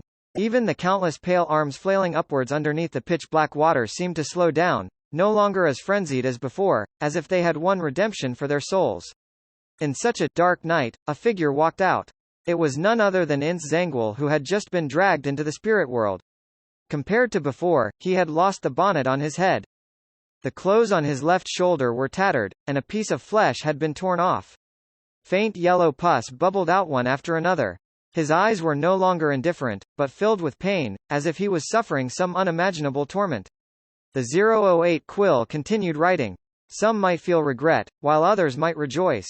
Ince Zangwill had the umbilical cord of the evil god which came from the baby in Migos' womb. It was from the true creator, and through the umbilical cord, he successfully escaped from the restraints of the unknown existence and forcefully returned to the real world, but as a result, he had lost that mystical item. In addition, he would suffer the ire of the evil god's spawn from having failed to descend for a short period of time. This made his strength appear like some kind of commodity in a department store during a change of seasons, with only 55% left. Yes, this number is extremely accurate. Ellipsis. In a street in the depths of East Borough, Old Kohler hurried back to his rented apartment, carrying some ham in a paper bag. He looked around warily, afraid that those ravenous wolves around him would pounce on him and steal his New Year's gift. He had seen wolves back when he was still in the countryside, but to his surprise, he was able to experience that familiar feeling in Backland. It's still too expensive. I can only split the cost with someone else and cut it into pieces. This is enough for the New Year holiday. I can eat 2 slices of ham for every meal. 3 slices, no, at least 5 slices of ham. I can cut some of them off and stew them together with the potatoes. I don't even need to add salt. With this in mind, Old Kohler looked at the ham in his arms, seeing the white spots mixed in with the red meat. His throat couldn't help but twitch and he swallowed a mouthful of saliva. As he walked, he felt the fog around him grow thicker. The cathedral's clock tower that was still relatively clear in the distance was gradually swallowed by a mixture of iron black and pale yellow colors. Even the pedestrians around him were reduced to blurry shadows once they were 10 steps away. Old Kohler suddenly felt like he has been forgotten by the world as he raised his palm to cover his nose. Why does the fog smell so bad today? He muttered, and he quickened his pace. 1 step, 2 steps, 3 steps. Old Kohler felt his face heat up and his forehead start to burn. His chest tightened, his throat felt uncomfortable, and soon he was experiencing difficulty breathing. Have I fallen ill? Damn it, I still want to have a good New Year's, and now I can only send my savings to the clinic or hospital. No, perhaps I'll be fine with some sleep. I'll be fine sleeping with a blanket over me. Old Kohler silently muttered to himself as his head grew hotter and hotter and his senses became more and more muddled. Gasp! Gasp! Gasp! He heard his own labored breathing, and his hands went limp as the bag of ham fell heavily to the ground. Old Kohler instinctively bent down to pick it up, but he ended up falling to the ground. He held the bag of ham and tried to keep it in his arms. At this moment, he thought there was thick phlegm rushing up his throat, blocking it, so he fought back, making panting sounds. Thud! Old Kohler began to see, through his blurry vision, that a few steps away, someone else had also fallen and was gasping for breath. He was about the same age as him, in his 50s, with white sideburns. Suddenly, he understood that he was about to die. It reminded him of his own wife and children, who, like him, suddenly got infected with the plague and died shortly after. It reminded him of the time when he had been hospitalized. The patients in the same room were still chatting and laughing that night, but they would be sent to the morgue early the next morning. It reminded him of the friends he had known as a tramp, many of which had disappeared over the course of the winter until they were found stiff under a bridge or some spot which was sheltered from the wind. A small number died from suddenly having food. This reminded him of the days when he was still a decent worker, when the neighbors in the neighborhood would suddenly die like this. Some of them died from headaches, some of them died from accidentally falling into molten steel, some of them died from all sorts of painful, bloating ailments. Some of them even collapsed silently in the factories, one batch after another. This reminded him of what he had heard from a drunk in the bar when he was scrounging for information. People like us are like straw on the ground, falling when the wind blows. It's even possible to fall on our own even without the wind. The wind is coming. Old Kohler suddenly had such a thought. He clutched the bag of ham tightly as he groped the pocket of his old jacket for the crumpled cigarette he had always been unwilling to smoke. What he couldn't understand was why his healthy body would suddenly become ill. It wasn't like he had never experienced such a dense fog before. What he couldn't understand was the reason for him suddenly collapsing just as his life was back on track, moving in a direction that was sufficiently nice for him. Furthermore, he had been paid in advance by Detective Moriarty to buy his long-awaited ham for the new year, and he was looking forward to tasting it. Old Kohler fished out that crumpled cigarette, but he no longer had the strength to lift his arms again as they slammed heavily to the ground.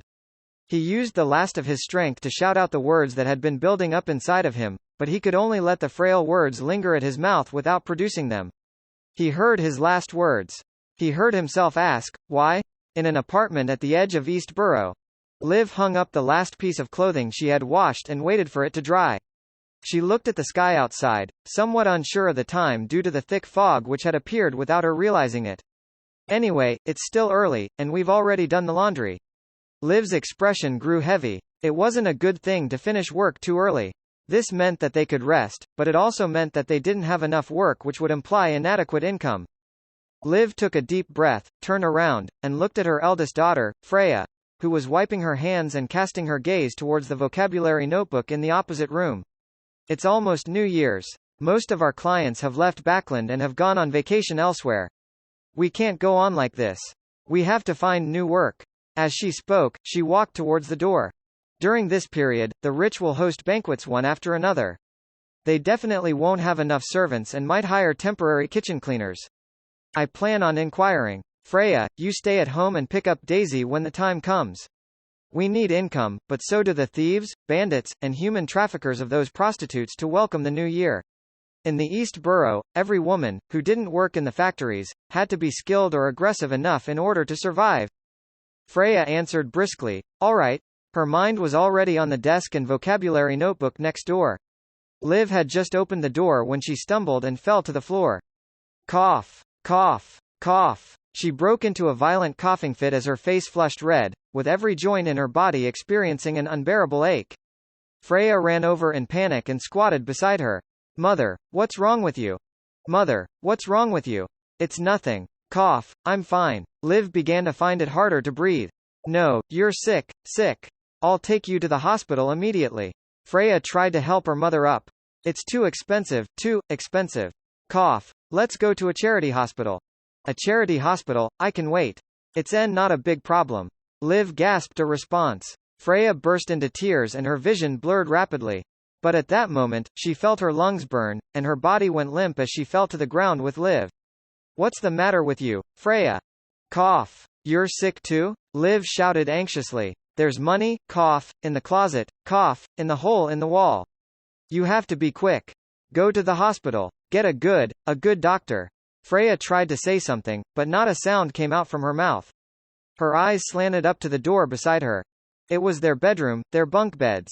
On top of it was her favorite table and her vocabulary notebook. Her body suddenly began to twitch. Liv's coughing stopped. Within the public elementary school at the edge of East Borough, the fog still wasn't thick yet, but many students had already started to cough. The experienced teacher on duty immediately ordered, "Quick, to the cathedral. We need to head for the cathedral next door." Daisy stood up in a panic and ran with the crowd to the cathedral next to the school. Suddenly, her heart palpitated as she felt the horror of losing something important. Mother, Freya. Daisy turned her head sharply, wanting to rush home against the crowd. However, she was stopped. She was caught by her teachers and forcibly dragged towards the cathedral. Daisy struggled and screamed at the top of her lungs, "Mother! Freya! Mother! Freya!" In East Borough, the dock area, and the factory district, the old or those with latent ailments collapsed in the fog in succession like felled trees, while those who came into contact with them felt as if they had been infected by the plague. They died quickly, and even the able-bodied adults and children also felt slightly unwell. In their eyes, the light yellow and iron-black fog was like the descent of death. On the Tuesday of the last week in 1349, Backland was shrouded in haze. In the corner of the hall, Klein pressed himself against the stone wall so that he wouldn't be discovered by Mr. A. Soon, he heard muffled groans and could smell the scent of flesh and blood. "Give up your lives for the Lord," Mr. A's voice suddenly sounded. Thud.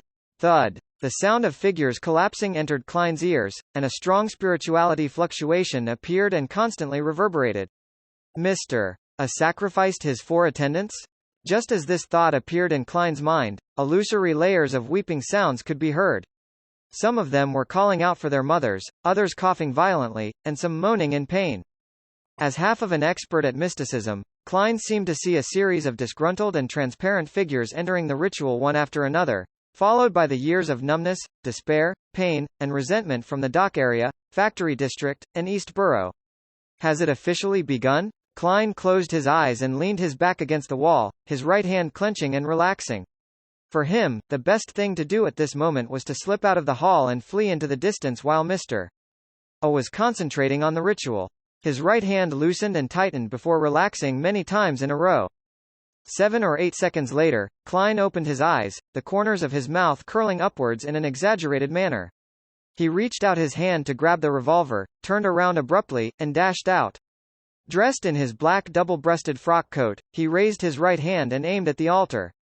The first thing Klein saw was the altar, which was surrounded by layers of light, and the tall, thin figure standing in it. The figure took off its hood, revealing a beautiful, devilishly feminine face, with a left chest, shoulders, abdomen, and thighs all covered in squirming, sticky, disgusting flesh and blood. His surroundings were filled with illusory, transparent shadows that brimmed with feelings such as numbness, despair, pain, and depression. Beyond the altar, the 4 figures which were praying had fallen. Their skin was shriveled, and their bones were tightly wrapped, like corpses that had been eroded for many years. At the top of the hall, rays of light pierced through the air, quickly entering the altar through the stone pillars, floor, and air that were filled with symbols and magic labels. As soon as Klein emerged from his hiding place, Mr. A opened his eyes and looked in his direction. His pupils were dyed with blood, and an extreme madness was contained within his cold eyes. If it were any other Beander, they would have subconsciously looked away, not daring to look him in the eye. But Klein, who had faced the eternal blazing sun and met blasphemer Amen, wasn't afraid of this. Calmly pulling the trigger, he sent a silver demon hunting bullet engraved with many patterns flying towards the altar. Witnessing this scene, Mr. A subconsciously wanted to raise his hand, but he stopped in the end. He watched indifferently as the silver bullet drilled into the layer of light surrounding the altar. Silently, the patterned demon hunting bullet melted and disappeared under the layers of radiance, engulfed in untold resentment and negative emotions. In the end, it completely disintegrated, leaving not a single trace of it behind. Klein's pupils shrank as he shot the rest of the revolver's bullets. The pale golden purifying bullets and the bronze exorcism bullets shot out, piercing through the radiant barrier one after another. However, they disintegrated in the same way and disappeared without creating the slightest ripple. Mr. A laughed hoarsely. It's no use, puny worm. The ritual has already officially begun, and with your strength, it cannot be broken or interrupted. Even if you're a sequence 5 Beyander. But you're also fortunate. You will live to witness the coming of our Lord, and be integrated into his body. With that, Mr. A. ignored Klein and closed his eyes again, as if he was indeed nothing but a puny worm. The shepherd raised his hands in a gesture of open arms and shouted out in ancient Hermes, "The Lord that created everything, the Lord who reigns behind the curtain of shadows, the degenerate nature of all living things. Your devout believers pray for your coming. I am willing to offer my body as a vessel to bear the burden of your great will." Amidst the prayers, a light from an unknown source appeared above Mr. A's head, completely enveloping him. The grievances and negative emotions that were gathered around Mr. A surged into his body like a tidal wave. Bang! Bang! Bang! Klein snapped his fingers repeatedly and used flame controlling, trying his best to attack the altar, but they still couldn't resist being disintegrated against the barrier of light. What can I do? All my other mystical items are above the gray fog. To take them out, I need to hold a ritual, which would waste at least a minute or two, and a body without protection would be very dangerous. What should I do? Klein rationally stopped his attempts and stood there, his mind racing. Furthermore, whether it was the sun brooch, the biological poison bottle, the all-black eye, or the Dark Emperor card that raised his level, none of them seemed capable of breaking through the altar's barrier. Is waiting for Miss Justice's call for reinforcements the only thing I can do? Or do I just watch helplessly as the true creator descends? Klein tensed up, his thoughts rapidly flying through his mind. He quickly considered the corresponding strategies. As he considered each and every item on his body, his palms unconsciously broke out in cold sweat. Suddenly, he thought of something. Without having time to think about the consequences, he reached into his pocket and grabbed something that felt metallic. Tap, tap, tap. Klein took a few steps forward, jerked his arm hard, and threw the object in his palm at the altar. With a flash of bronze, the object entered the barrier of light. It was an ancient, simple key. It was the master key. Within the barrier of light, the brass master key began to decompose and melt. And when its outer shell disappeared, the curse that was hidden within it appeared, connecting to the unknown area where Mr. Door was. In Empress Borough, the opulent villa of Earl Hall. Audrey stood by the full-length window and worriedly looked into the distance. She saw that the fog on the horizon was gradually thickening, turning a pale yellow that was dyed iron black as it slowly spread in her location. There's something wrong with that. The huge golden retriever, Susie, sat beside her and also looked at the commonly seen haze. Yes, I hope it can be stopped in time. Audrey didn't know what the fog represented. She silently prayed to the goddess and Mr. Fool that they wouldn't let the primordial demoness descend. Suddenly, she noticed that the branches outside the window were beginning to shake and the glass was slightly rattling. A wind is coming. Audrey felt inexplicably happy. Sherwood Borough, Holy Wind Cathedral. Terrifying storms that were visible to the naked eye suddenly appeared outside of it, and then they surged towards the east in an unimaginable hurricane. Whoosh! The thick, accumulated fog was blown away, and the rich yellow and iron-black colors quickly faded away. Whoosh! Dried branches fell to the ground as dust and dirt rose into the air, following the fog into the distance. Whoosh! Many of the pedestrians had their hats separate from their heads, and their bodies swayed so much that they had to hold onto trees or walls. The sailors in the dock area felt as though they had returned to the port city and were witnessing a typhoon. The smoke in East Borough and the factory district thinned, and the healthy population felt relieved of their slight discomfort. Boom! Boom! Lightning leapt and thunder rumbled. They soon subsided, and a downpour began to cleanse the land. The Church of the Lord of Storms reacted rather quickly this time. It also has to do with us bringing the operation forward and not being fully prepared. Heh, those in the middle class and the tycoons would have shared the same fate in this great smog as the commoners if it wasn't for the respective protection they received. They would all be lambs waiting to be slaughtered. Lady Despair sat on a rental carriage as she leisurely heard the pattering of the rain on the glass windows. Even though her plans had been ruined in a timely manner, the haze from before had caused more than 20,000 deaths according to her calculations. Furthermore, there would be the subsequent spread of the plague. With this, I've pretty much digested most of my potion, but this is just a benefit I received as a matter of convenience. With large numbers of the population being wiped out, all this points to the Aurora Order and to the true creator. No one could guess what the royal family really plans on doing. It's time I leave, along with the true creator. Lady Despair thought while in a good mood. Her whereabouts were kept secretive, and she had taken care of everything beforehand. Therefore, she didn't have to worry about being surrounded by Baklan's demigods at all. By the time they found traces of her, she would already be far away from the city. Just as the Lady Despair was about to leave the carriage, her vision blurred and she saw a figure appear before her. The figure sat across her. It was a young woman in a hooded classical robe, with black eyes and hair, and a beautiful but dull face. After throwing out the master key, Klein held Azek's copper whistle, then he held his breath and waited for the results. If things failed to develop as he imagined, with the altar's barrier remaining intact, he planned on using Azek's copper whistle to see if he could get any help from the messenger. If that still failed, he would go above the grey fog and use all the items like the Dark Emperor card. He had to attempt every possibility until the very last second.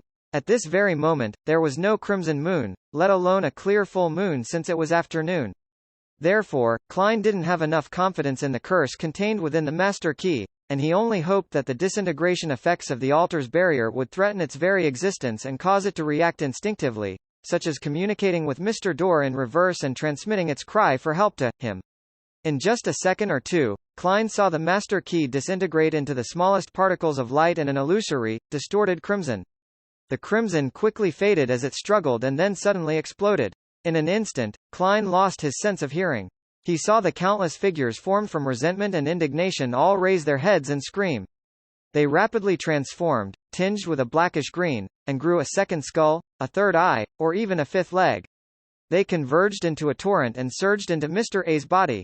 Mr. A suddenly opened his eyes, shock and disbelief evident amidst his indifferent blood-red eyes. Soon after, the radiant layer of light surrounding the altar warped and collapsed. Boom! A huge explosion spread out from the center of the altar, setting off a terrifying storm. Crack! The four thick stone pillars closest to the blast instantly crumbled, and the distant Klein only had enough time to duck and roll before he was sent flying by the shockwave. Bam! He hit the wall, flattened into a thin sheet of paper.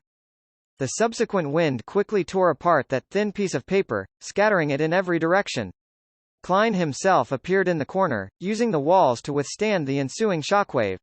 The destruction caused by the master key exceeded his imagination.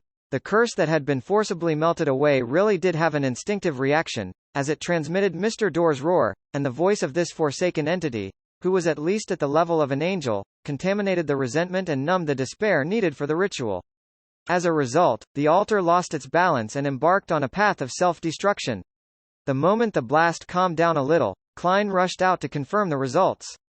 The illusionary figure and oppressive feeling in the air had already vanished, leaving behind scattered remnants of the altar. Mr. A had his body leaning forward as he knelt by a collapsed pillar.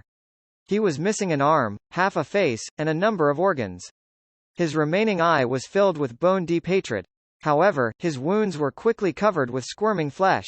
After that single glance, Klein didn't hesitate to run. For him, he had achieved the ultimate goal of foiling the true creator's descent. If he didn't leave now, was he, a Sequence 6, going to share a dinner with the shepherd, Mr. A, to welcome the new year? The moment she saw the stranger appear in front of her, Lady Despair materialized a sharp, crystalline ice spear and threw it at her target. Using the force of the recoil, she attempted to break through the back of the carriage and into the street. With regards to this sudden turn of events, she was puzzled at this strange enemy who suddenly appeared. On the contrary, she was very confused and perplexed as to how someone could find her concealed self so quickly. It was no less difficult than destroying a large city, or teleporting directly from Baklan to the southern continent of East Balam. But as a Sequence 4 Demoness of Despair, she had developed herself one step at a time from when she was an assassin. She knew that she couldn't afford to be distracted or spout nonsense at such critical moments. It wasn't too late to think about all these matters later. Therefore, she chose to attack directly and wanted to take the opportunity to leave. She could already imagine how the strange woman with black hair and eyes would be frozen in the layers of sparkling light left in the frosty wake of the ice spear's trajectory. She would have to struggle to break through the obstruction in order to have the strength to chase after her. By then, she definitely would have escaped from the street and blended into the crowd. However, the scene she was looking forward to didn't appear. As soon as the crystalline ice spear left her hand, it silently disappeared into thin air. Its whereabouts were completely unknown. Angel. The Demoness of Despair's eyes narrowed as black flames suddenly surged from her body, spreading ailments in a bid to ignite everything around her and causing a large-scale fire. At that moment, her body trembled in a strange manner, and she froze on the spot. She saw her left hand disappear, 1 centimeter at a time, as it rapidly spread upward in an unstoppable fashion. In her eyes, the beautiful and lifeless eyes of the woman opposite her were dark and serene, as if there was a pure darkness concealed within. You aren't. You are. The demoness of despair's words came to an abrupt halt. Her entire body was like a sketch that had been quietly erased with an eraser, leaving no trace behind. Her final gaze was filled with fear and despair. The seat she previously occupied was empty, as though she had never sat in it before. The beautiful woman with the lifeless expression pulled the hood of her classical robe, and her lips moved almost imperceptibly as her figure instantly disappeared. On the outskirts of Empress Borough, on a trackless public carriage, Triss was sitting quietly in the corner, wearing a veiled hat. She didn't flee with the help of the river by going straight to the Tussock River, nor did she head for the nearest railroad to catch a train, as everyone thought she would. Her choice was to return to Backland. Only in this city with a population of over 5 million, with all sorts of hidden factions and numerous beyonders, would they be able to help her escape the subsequent pursuit of the demoness sect. At this moment, she felt tense, mentally, constantly wary of the terrifying old butler, Funkel. Suddenly, her head spun. When her vision returned to normal, she found herself having magically left the public carriage and was standing on the muddy road outside. Triss's pupils contracted rapidly as she looked around cautiously. Then, she saw a black hooded figure in a classical robe, and she noticed the black eyes hidden in the shadows. For some reason, it was as if Trissa had returned to being an infant, so weak to the point that she couldn't put up any resistance at all. Cold sweat dripped from her forehead, and although her legs were trembling violently, she was unable to move. This is the scariest enemy I've ever faced. Even the high-ranking demoness I previously met didn't give me such a feeling. Am I going to die here? Is this finally going to end after I persisted in escaping despite failing so many times? A deep sense of despair and uncontrollable sadness filled Trissa's heart, making her feel as if she had plunged into her deepest nightmare. Suddenly, a dim blue light flashed before her eyes, removing her curse of being unable to move. Trissa looked forward again, but there was no longer any traces of that extremely terrifying figure. Everything that happened just now seemed like the most realistic illusion. But when Trissa lowered her head, she was surprised to find that the sapphire ring on her left pinky had somehow shattered, losing all of its brilliance. Crack! Crack! Crack! The remains of the ring and the gem fell off one after another. Klein dodged and rolled around the collapsed stone pillar and the heavily injured Mr.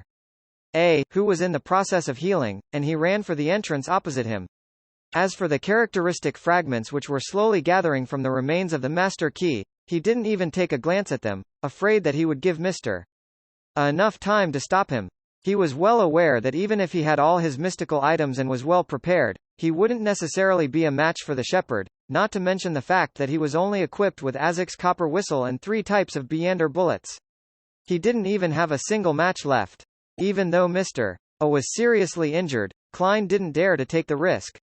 He had heard that the Rose Bishop, the sequence prior to Shepherd, was extremely proficient in flesh magic.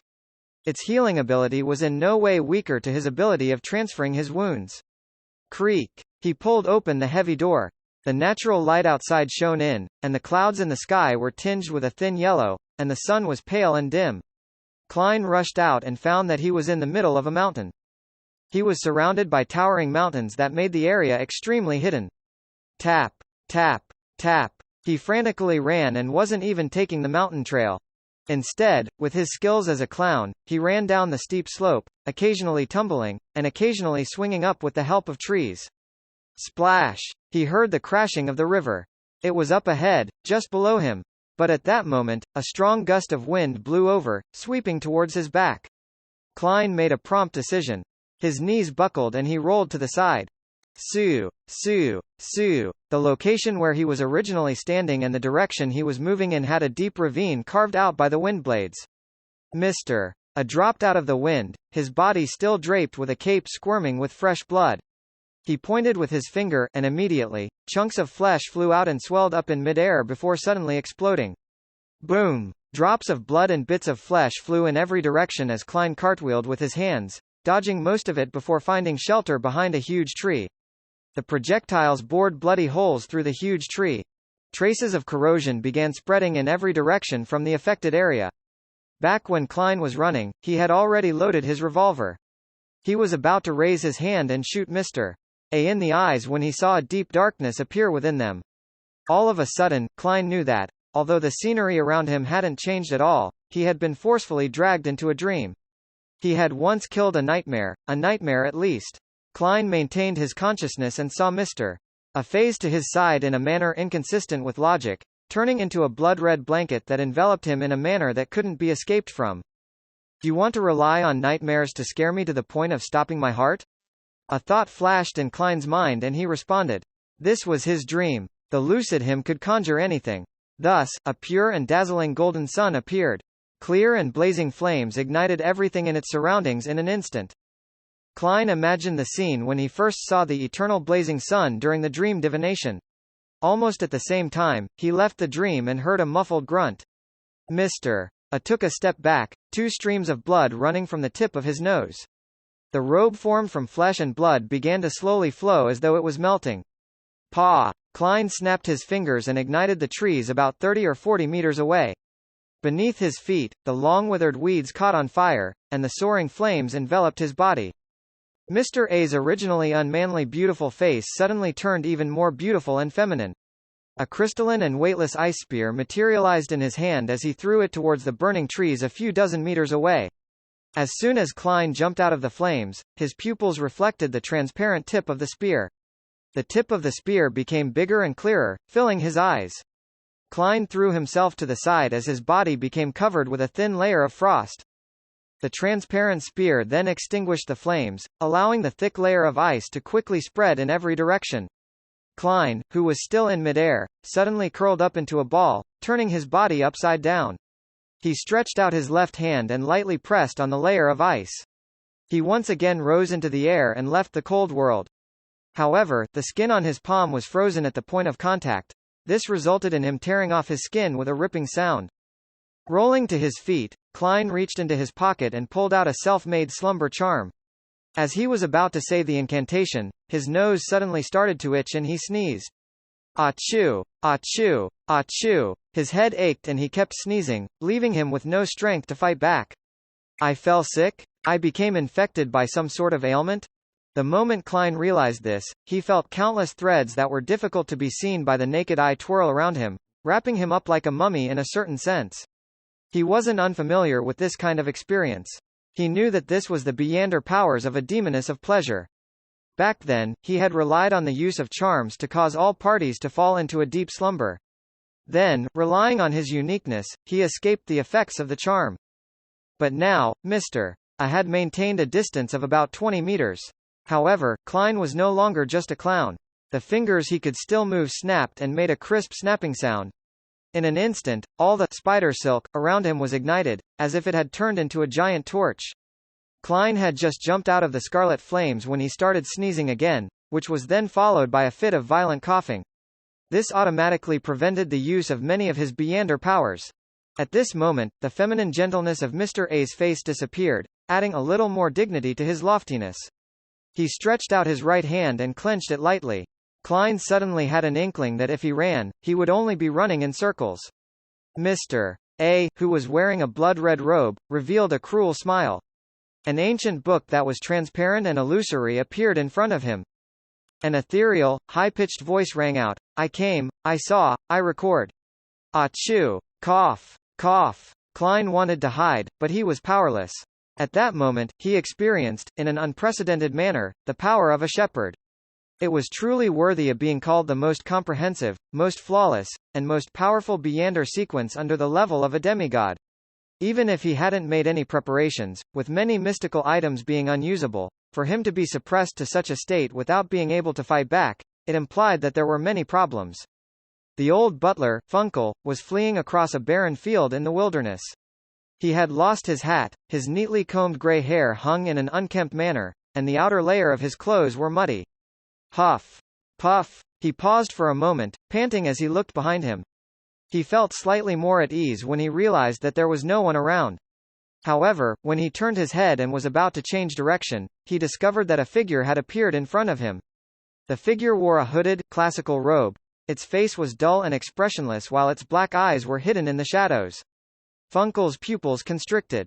He opened his mouth and tried to say a word in ancient Hermes, but he was surprised to find his nose disappearing and his voice gone. A look of despair suddenly appeared on his face. Then, like a stain in the void, his entire body was seemingly wiped clean with a cloth, and not a single trace was left behind. Achoo! Achoo! Cough! Cough! In the face of Mr. A's looming attack that spelled certain death, Klein was infected by an illness. His headache and fever made it difficult to use flame controlling or flaming jump. At that moment, he couldn't even produce air bullets. Fear of the unknown took over his mind. The clown's intuition for danger saw himself split into the smallest particles of light, perhaps taking away any chance of him reviving. In an instant, Klein reached into his pocket and took hold of an object. This was his answer to the most dangerous situation he could think of ahead of time. No matter what kind of situation he was suddenly placed in, a magician had to be prepared to a certain extent, so that he wouldn't panic in the middle of a battle. Klein took out Azek's copper whistle, brought it to his mouth, and blew hard over the sneezing and coughing. Without any stirring motions, he saw, through his spirit vision, a geyser of white bones spewing out as they rapidly sketched out the appearance of a huge messenger with black flames burning in its eye sockets. And at that moment, the pages in the book in front of Mr. A stopped flipping, and the distant voice suddenly came to a halt. A misty green brilliance surged out, and the bone messenger, that was almost 4 meters tall, cracked and crumbled into countless specks of pure light. Behind it, the force that had caused Klein to go in circles was the first to crumble. The figure in the black double-breasted frock coat was then enveloped, turning into a statue made of yellow sand which was blown away by the wind. However, the scattered sand were white spots, as if they were shreds of paper that had been torn to the limit. Klein's figure appeared on the other end, genuflecting and coughing uncontrollably. If it wasn't for the skeleton messenger blocking the blow for him, then he wouldn't have been able to suppress his ailments and use paper figurine substitute. And after that ordeal, his illness worsened to the point of him losing almost all forms of resistance. At that moment, Mr. A, who had failed in his fatal blow, suddenly coughed in a way more violent manner than Klein. He fell to the ground in pain, blood frothing at the corners of his mouth. Cough, cough, cough. He coughed out a pile of fragmented organs and squirming flesh. Then, with great difficulty, he opened his mouth and attempted to lick them back into his mouth to forcefully consume them. What's going on? Klein was stunned for a moment. But that didn't stop him from resisting a cough, raising his right hand, and aiming the revolver at Mr. A's head. At this moment, he vaguely understood something. While Mr. A's injuries could be treated with his flesh and blood magic, the impact and backlash on his mind and spirituality couldn't be nullified through this method. Mr. A should have switched to another Beyonder power to slowly heal the damage to his spirit body, but he was driven by hatred. He forcefully suppressed his injuries and chased after Klein. Thus, after continuously using the Beyonder powers that exceeded what his body could bear, his situation worsened and the latent problems flared up. Bang! Bang! Bang! Klein fired all the bullets in the revolver. Bronze, pale gold, and silver beams of light quickly crossed the short distance between the two of them. Unfortunately, he was unable to control his sneezing and coughing during the process. The bullets didn't all hit Mr. A, with only 2 of them hitting Mr. A, and one of them drilling through his forehead and the other into his torso. Sizzle. A sizzling sound rang out, but Mr. A's head seemed to be boneless. It was just a combination of a pile of rotten flesh. This caused the pale golden-colored bullet to sink deep into his body. It quickly came to a stop and failed to deal lethal damage. All it did was emit a golden radiance of sunshine. Mr. A lifted his neck, and the flesh around the hole in his head writhed wildly. He wasn't dead, not even seriously injured. He was once the tenacious Rose Bishop. Seeing this, Klein made up his mind. He turned around and ran, no longer making any attempts to attack. As for Mr. A, he was panting, and when he lowered his head again, he licked the bits of fragmented flesh and organs he had coughed up. Amidst the wheezing and coughing, Klein ran in random directions, occasionally rolling. Finally, he fled to the edge of a cliff which was over 50 meters away. Beneath the cliff, the slightly turbid Tussock River surged incessantly. It was wide but calm. Klein didn't hesitate and put strength into his legs and jumped. He plummeted, feeling the weightlessness of a free fall. His body tore through the air as he attempted to adjust his posture in midair, transforming into a standard diving motion. Cough! Achoo! His ailment stopped his 3.5 flips midway, and the positioning of his body and palms failed to be in the correct stance. With a splashing sound, he struck the water surface, reducing into a thin piece of white paper. The paper figurine quickly became moist, half sinking and half floating. At the bottom of the river not far away, Klein's figure formed as it shivered a little. His clothes were already soaked, as were the remaining paper and bills in his wallet. After distancing myself from Mr. A, the ailment has abated, Klein thought with a lingering sense of fear. If his coughing and sneezing hadn't subsided at the last minute, he wouldn't have even had the time to use paper figurine substitutes, and he would have suffered internal bleeding and instantly died. Of course, if he died in such a manner, he felt that he had a chance of being resurrected.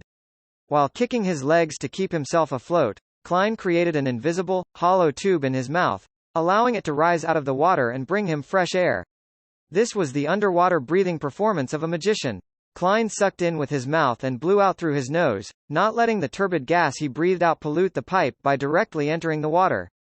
At the same time, he stealthily made his way to the shore, hoping to avoid Mr. A's subsequent pursuit. Unfortunately, this isn't a city. The powers of a faceless cannot be used effectively. Otherwise, once I break away, Mr. A definitely wouldn't be able to find me. While swimming, Klein instinctively had this thought. This resulted in him thinking of a problem, and that was the wind-controlling Beyonder power Mr. A previously had. Generally speaking, this belongs to the pathway of the Lord of the Storms. For this pathway, apart from the wind, there's also water, which means they're especially effective for underwater activities. Underwater activities. Shepard is so all-rounded and terrifying. Klein's heart almost stopped beating as the thought flashed through his mind. He suddenly swam upstream, no longer concealing himself. As soon as he emerged from the water and approached the shore, he saw Mr. A's devilishly beautiful face, covered with fish scales and gaping gills. Mr. A, who was floating on the water surface in his bright red robe, had the corners of his mouth curled up. His eyes were filled with true hatred. Fight. I can only fight. I'll try to hold out until the church's reinforcements arrive or for Mr. Azek to escape his predicament. Without hesitation, Klein, who had gained reprieve from his ailments, raised his right hand, ready to snap his fingers. At this moment, the two of them simultaneously looked at the sky as though it was an instinctive reaction. A beautiful feminine figure was quickly outlined. The figure was hooded and in a dark robe, its eyes looking blankly at Mr. A. Then, Klein saw Mr. A being quickly erased as though he had become a pencil drawing, wiped out rapidly with an eraser, leaving nothing but his look of indignation and despair amidst the blankness and madness etched into his mind that was the only audience present. What kind of level is this? What kind of strength is this? The moment Klein thought about it, he saw the figure turn to look at him. It was a beautiful face, but it didn't have the slightest expression. Its black eyes were deep and dark, devoid of spirituality. Just when Klein's heart was beating rapidly, thinking that he would disappear without a trace, without a clue as to whether he could be resurrected, the corners of the woman's mouth slowly lifted into a smile.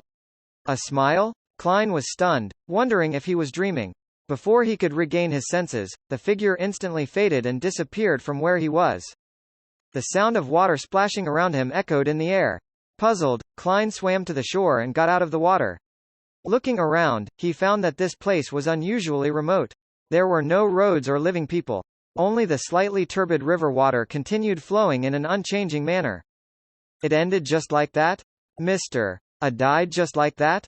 Who was that lady just now? She was so strong that Mr. A didn't even have time to scream. And she smiled at me. Smiled? Maybe it's a she? However, other than figures at the level of the Pope, how could there be angels walking on the ground from the three churches? Furthermore, a figure on the level of Pope obviously wouldn't be in Backland. Klein couldn't believe that he was out of the danger zone. After a moment of contemplation, he finally felt a sense of reality. She should be a powerhouse sent by the churches. She arrived in time and successfully saved me. If I hadn't informed Miss Justice ahead of time, then they might not have taken such timely action. There would have been a high chance of me dying at Mr. A's hands, with the possibility of resurrection being a question. Yes, it also has to do with me persisting on, dragging on the battle all the way until this moment.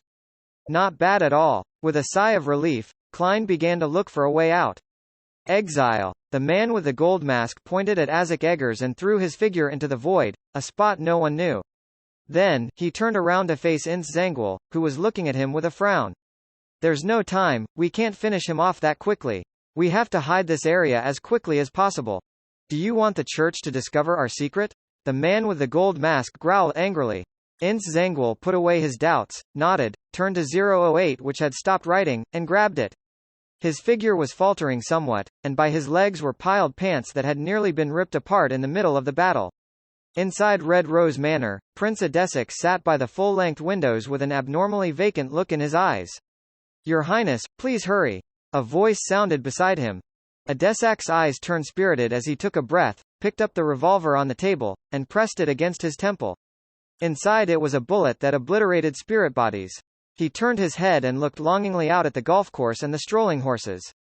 Bang! He pulled the trigger. In the hall where the stone pillars had collapsed, a group of Nighthawks wearing black windbreakers and silk hats appeared around the altar.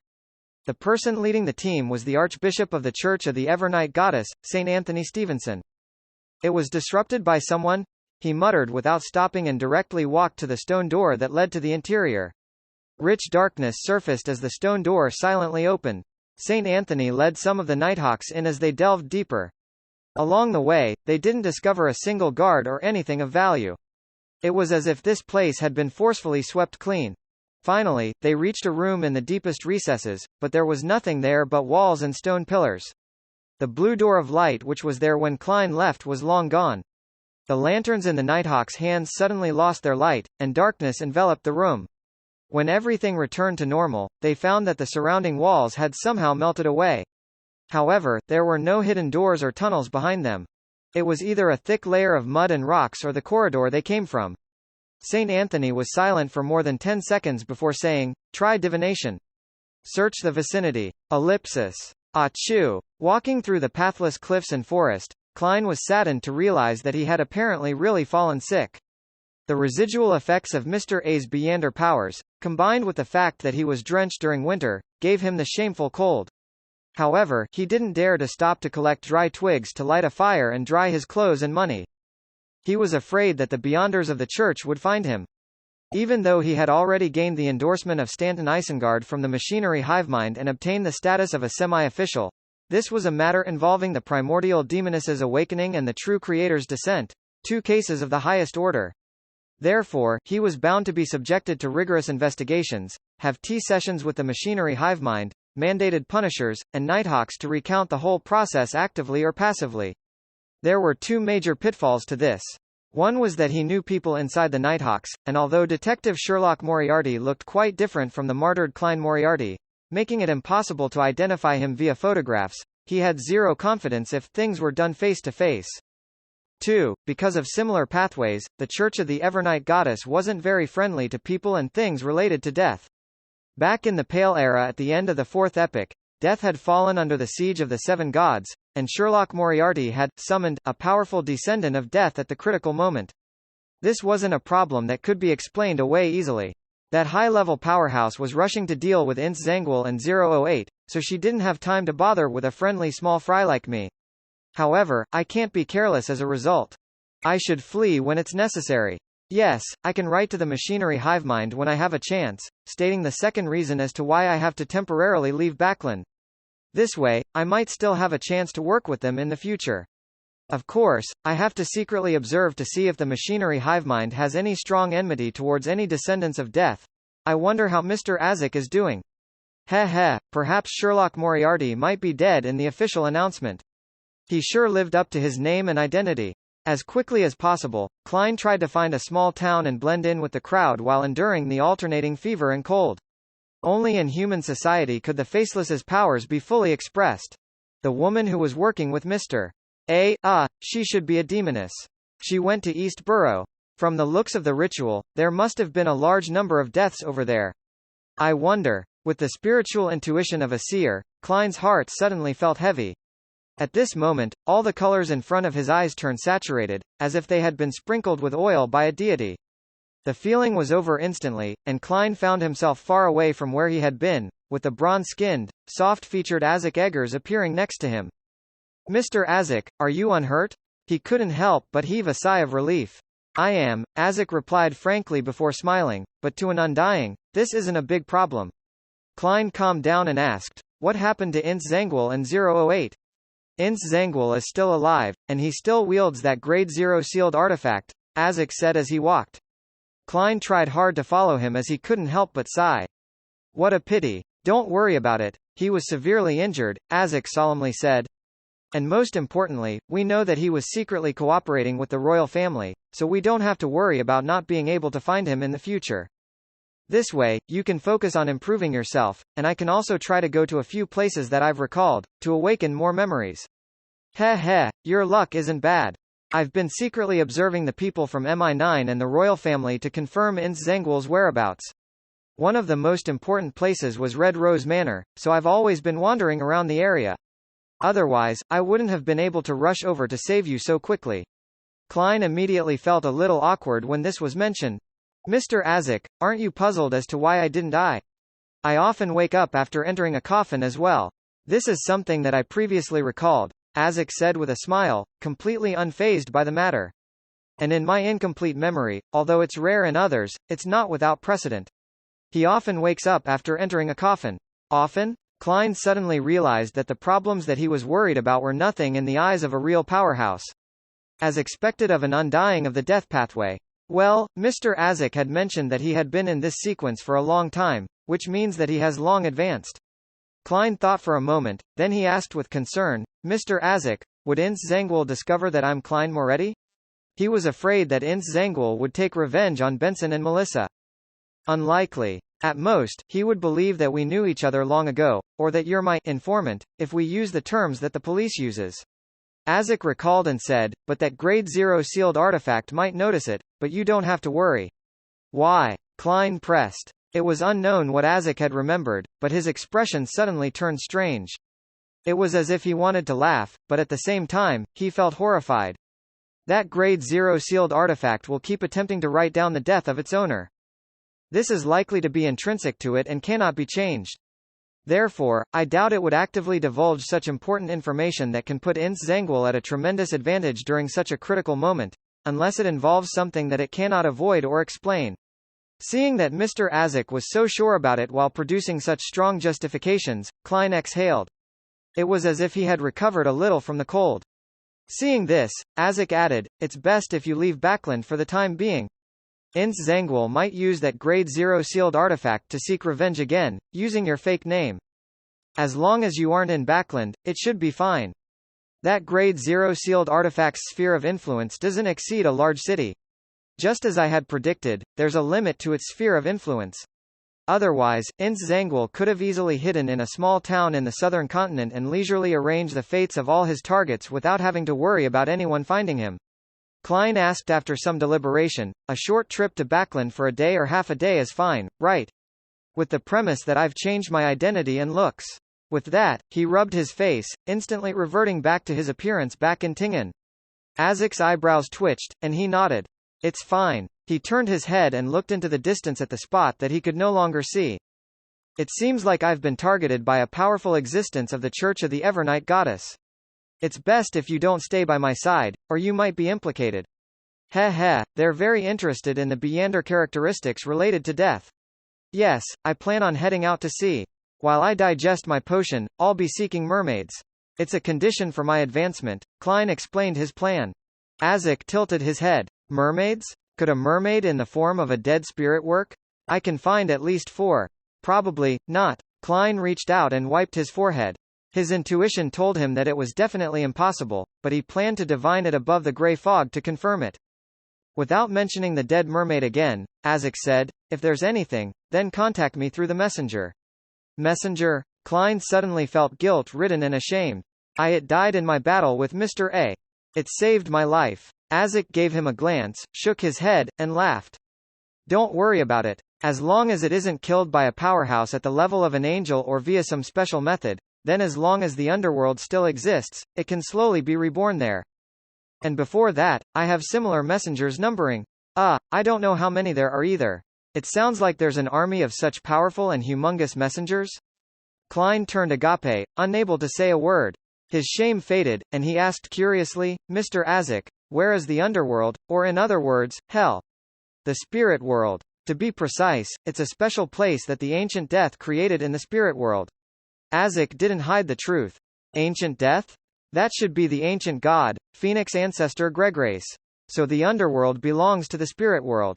No wonder the basic structure in mysticism is the real world, the spirit world, and the astral world. It doesn't contain the underworld and the abyss.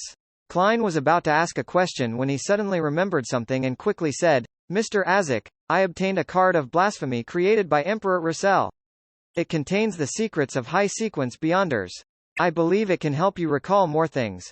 However, you'll have to wait a while. It's hidden in Backland. Klein didn't mention the bounty, fearing that it would reveal the Tarot Club's secret, the mysterious space above the grey fog, and Miss Justice. Therefore, he could show his gratitude towards Mr. Azek for his help and sacrifice, in this tactful way. Aziz looked at him in surprise, but he ultimately said nothing. He nodded and said, when you get it back, have the messenger bring it to me. I'll immediately return it to you after I study it. Or you can copy the contents and pass it to me. He paused for a moment as if he had thought of something. Then, he took out a glove that was so thin that it looked like it was made of human skin from his pocket and handed it to Klein. I've already awakened the relevant memories, so I no longer need it. Heh, it's an item that pirate rear admiral left behind. I've placed some seals on it so that it wouldn't be hungry. However, every time it's used it will require you to use a human's flesh and soul to feed it. Otherwise, it will devour you. Ellipsis. Creeping hunger? The remains of a particular shepherd? Klein immediately recalled what the glove represented.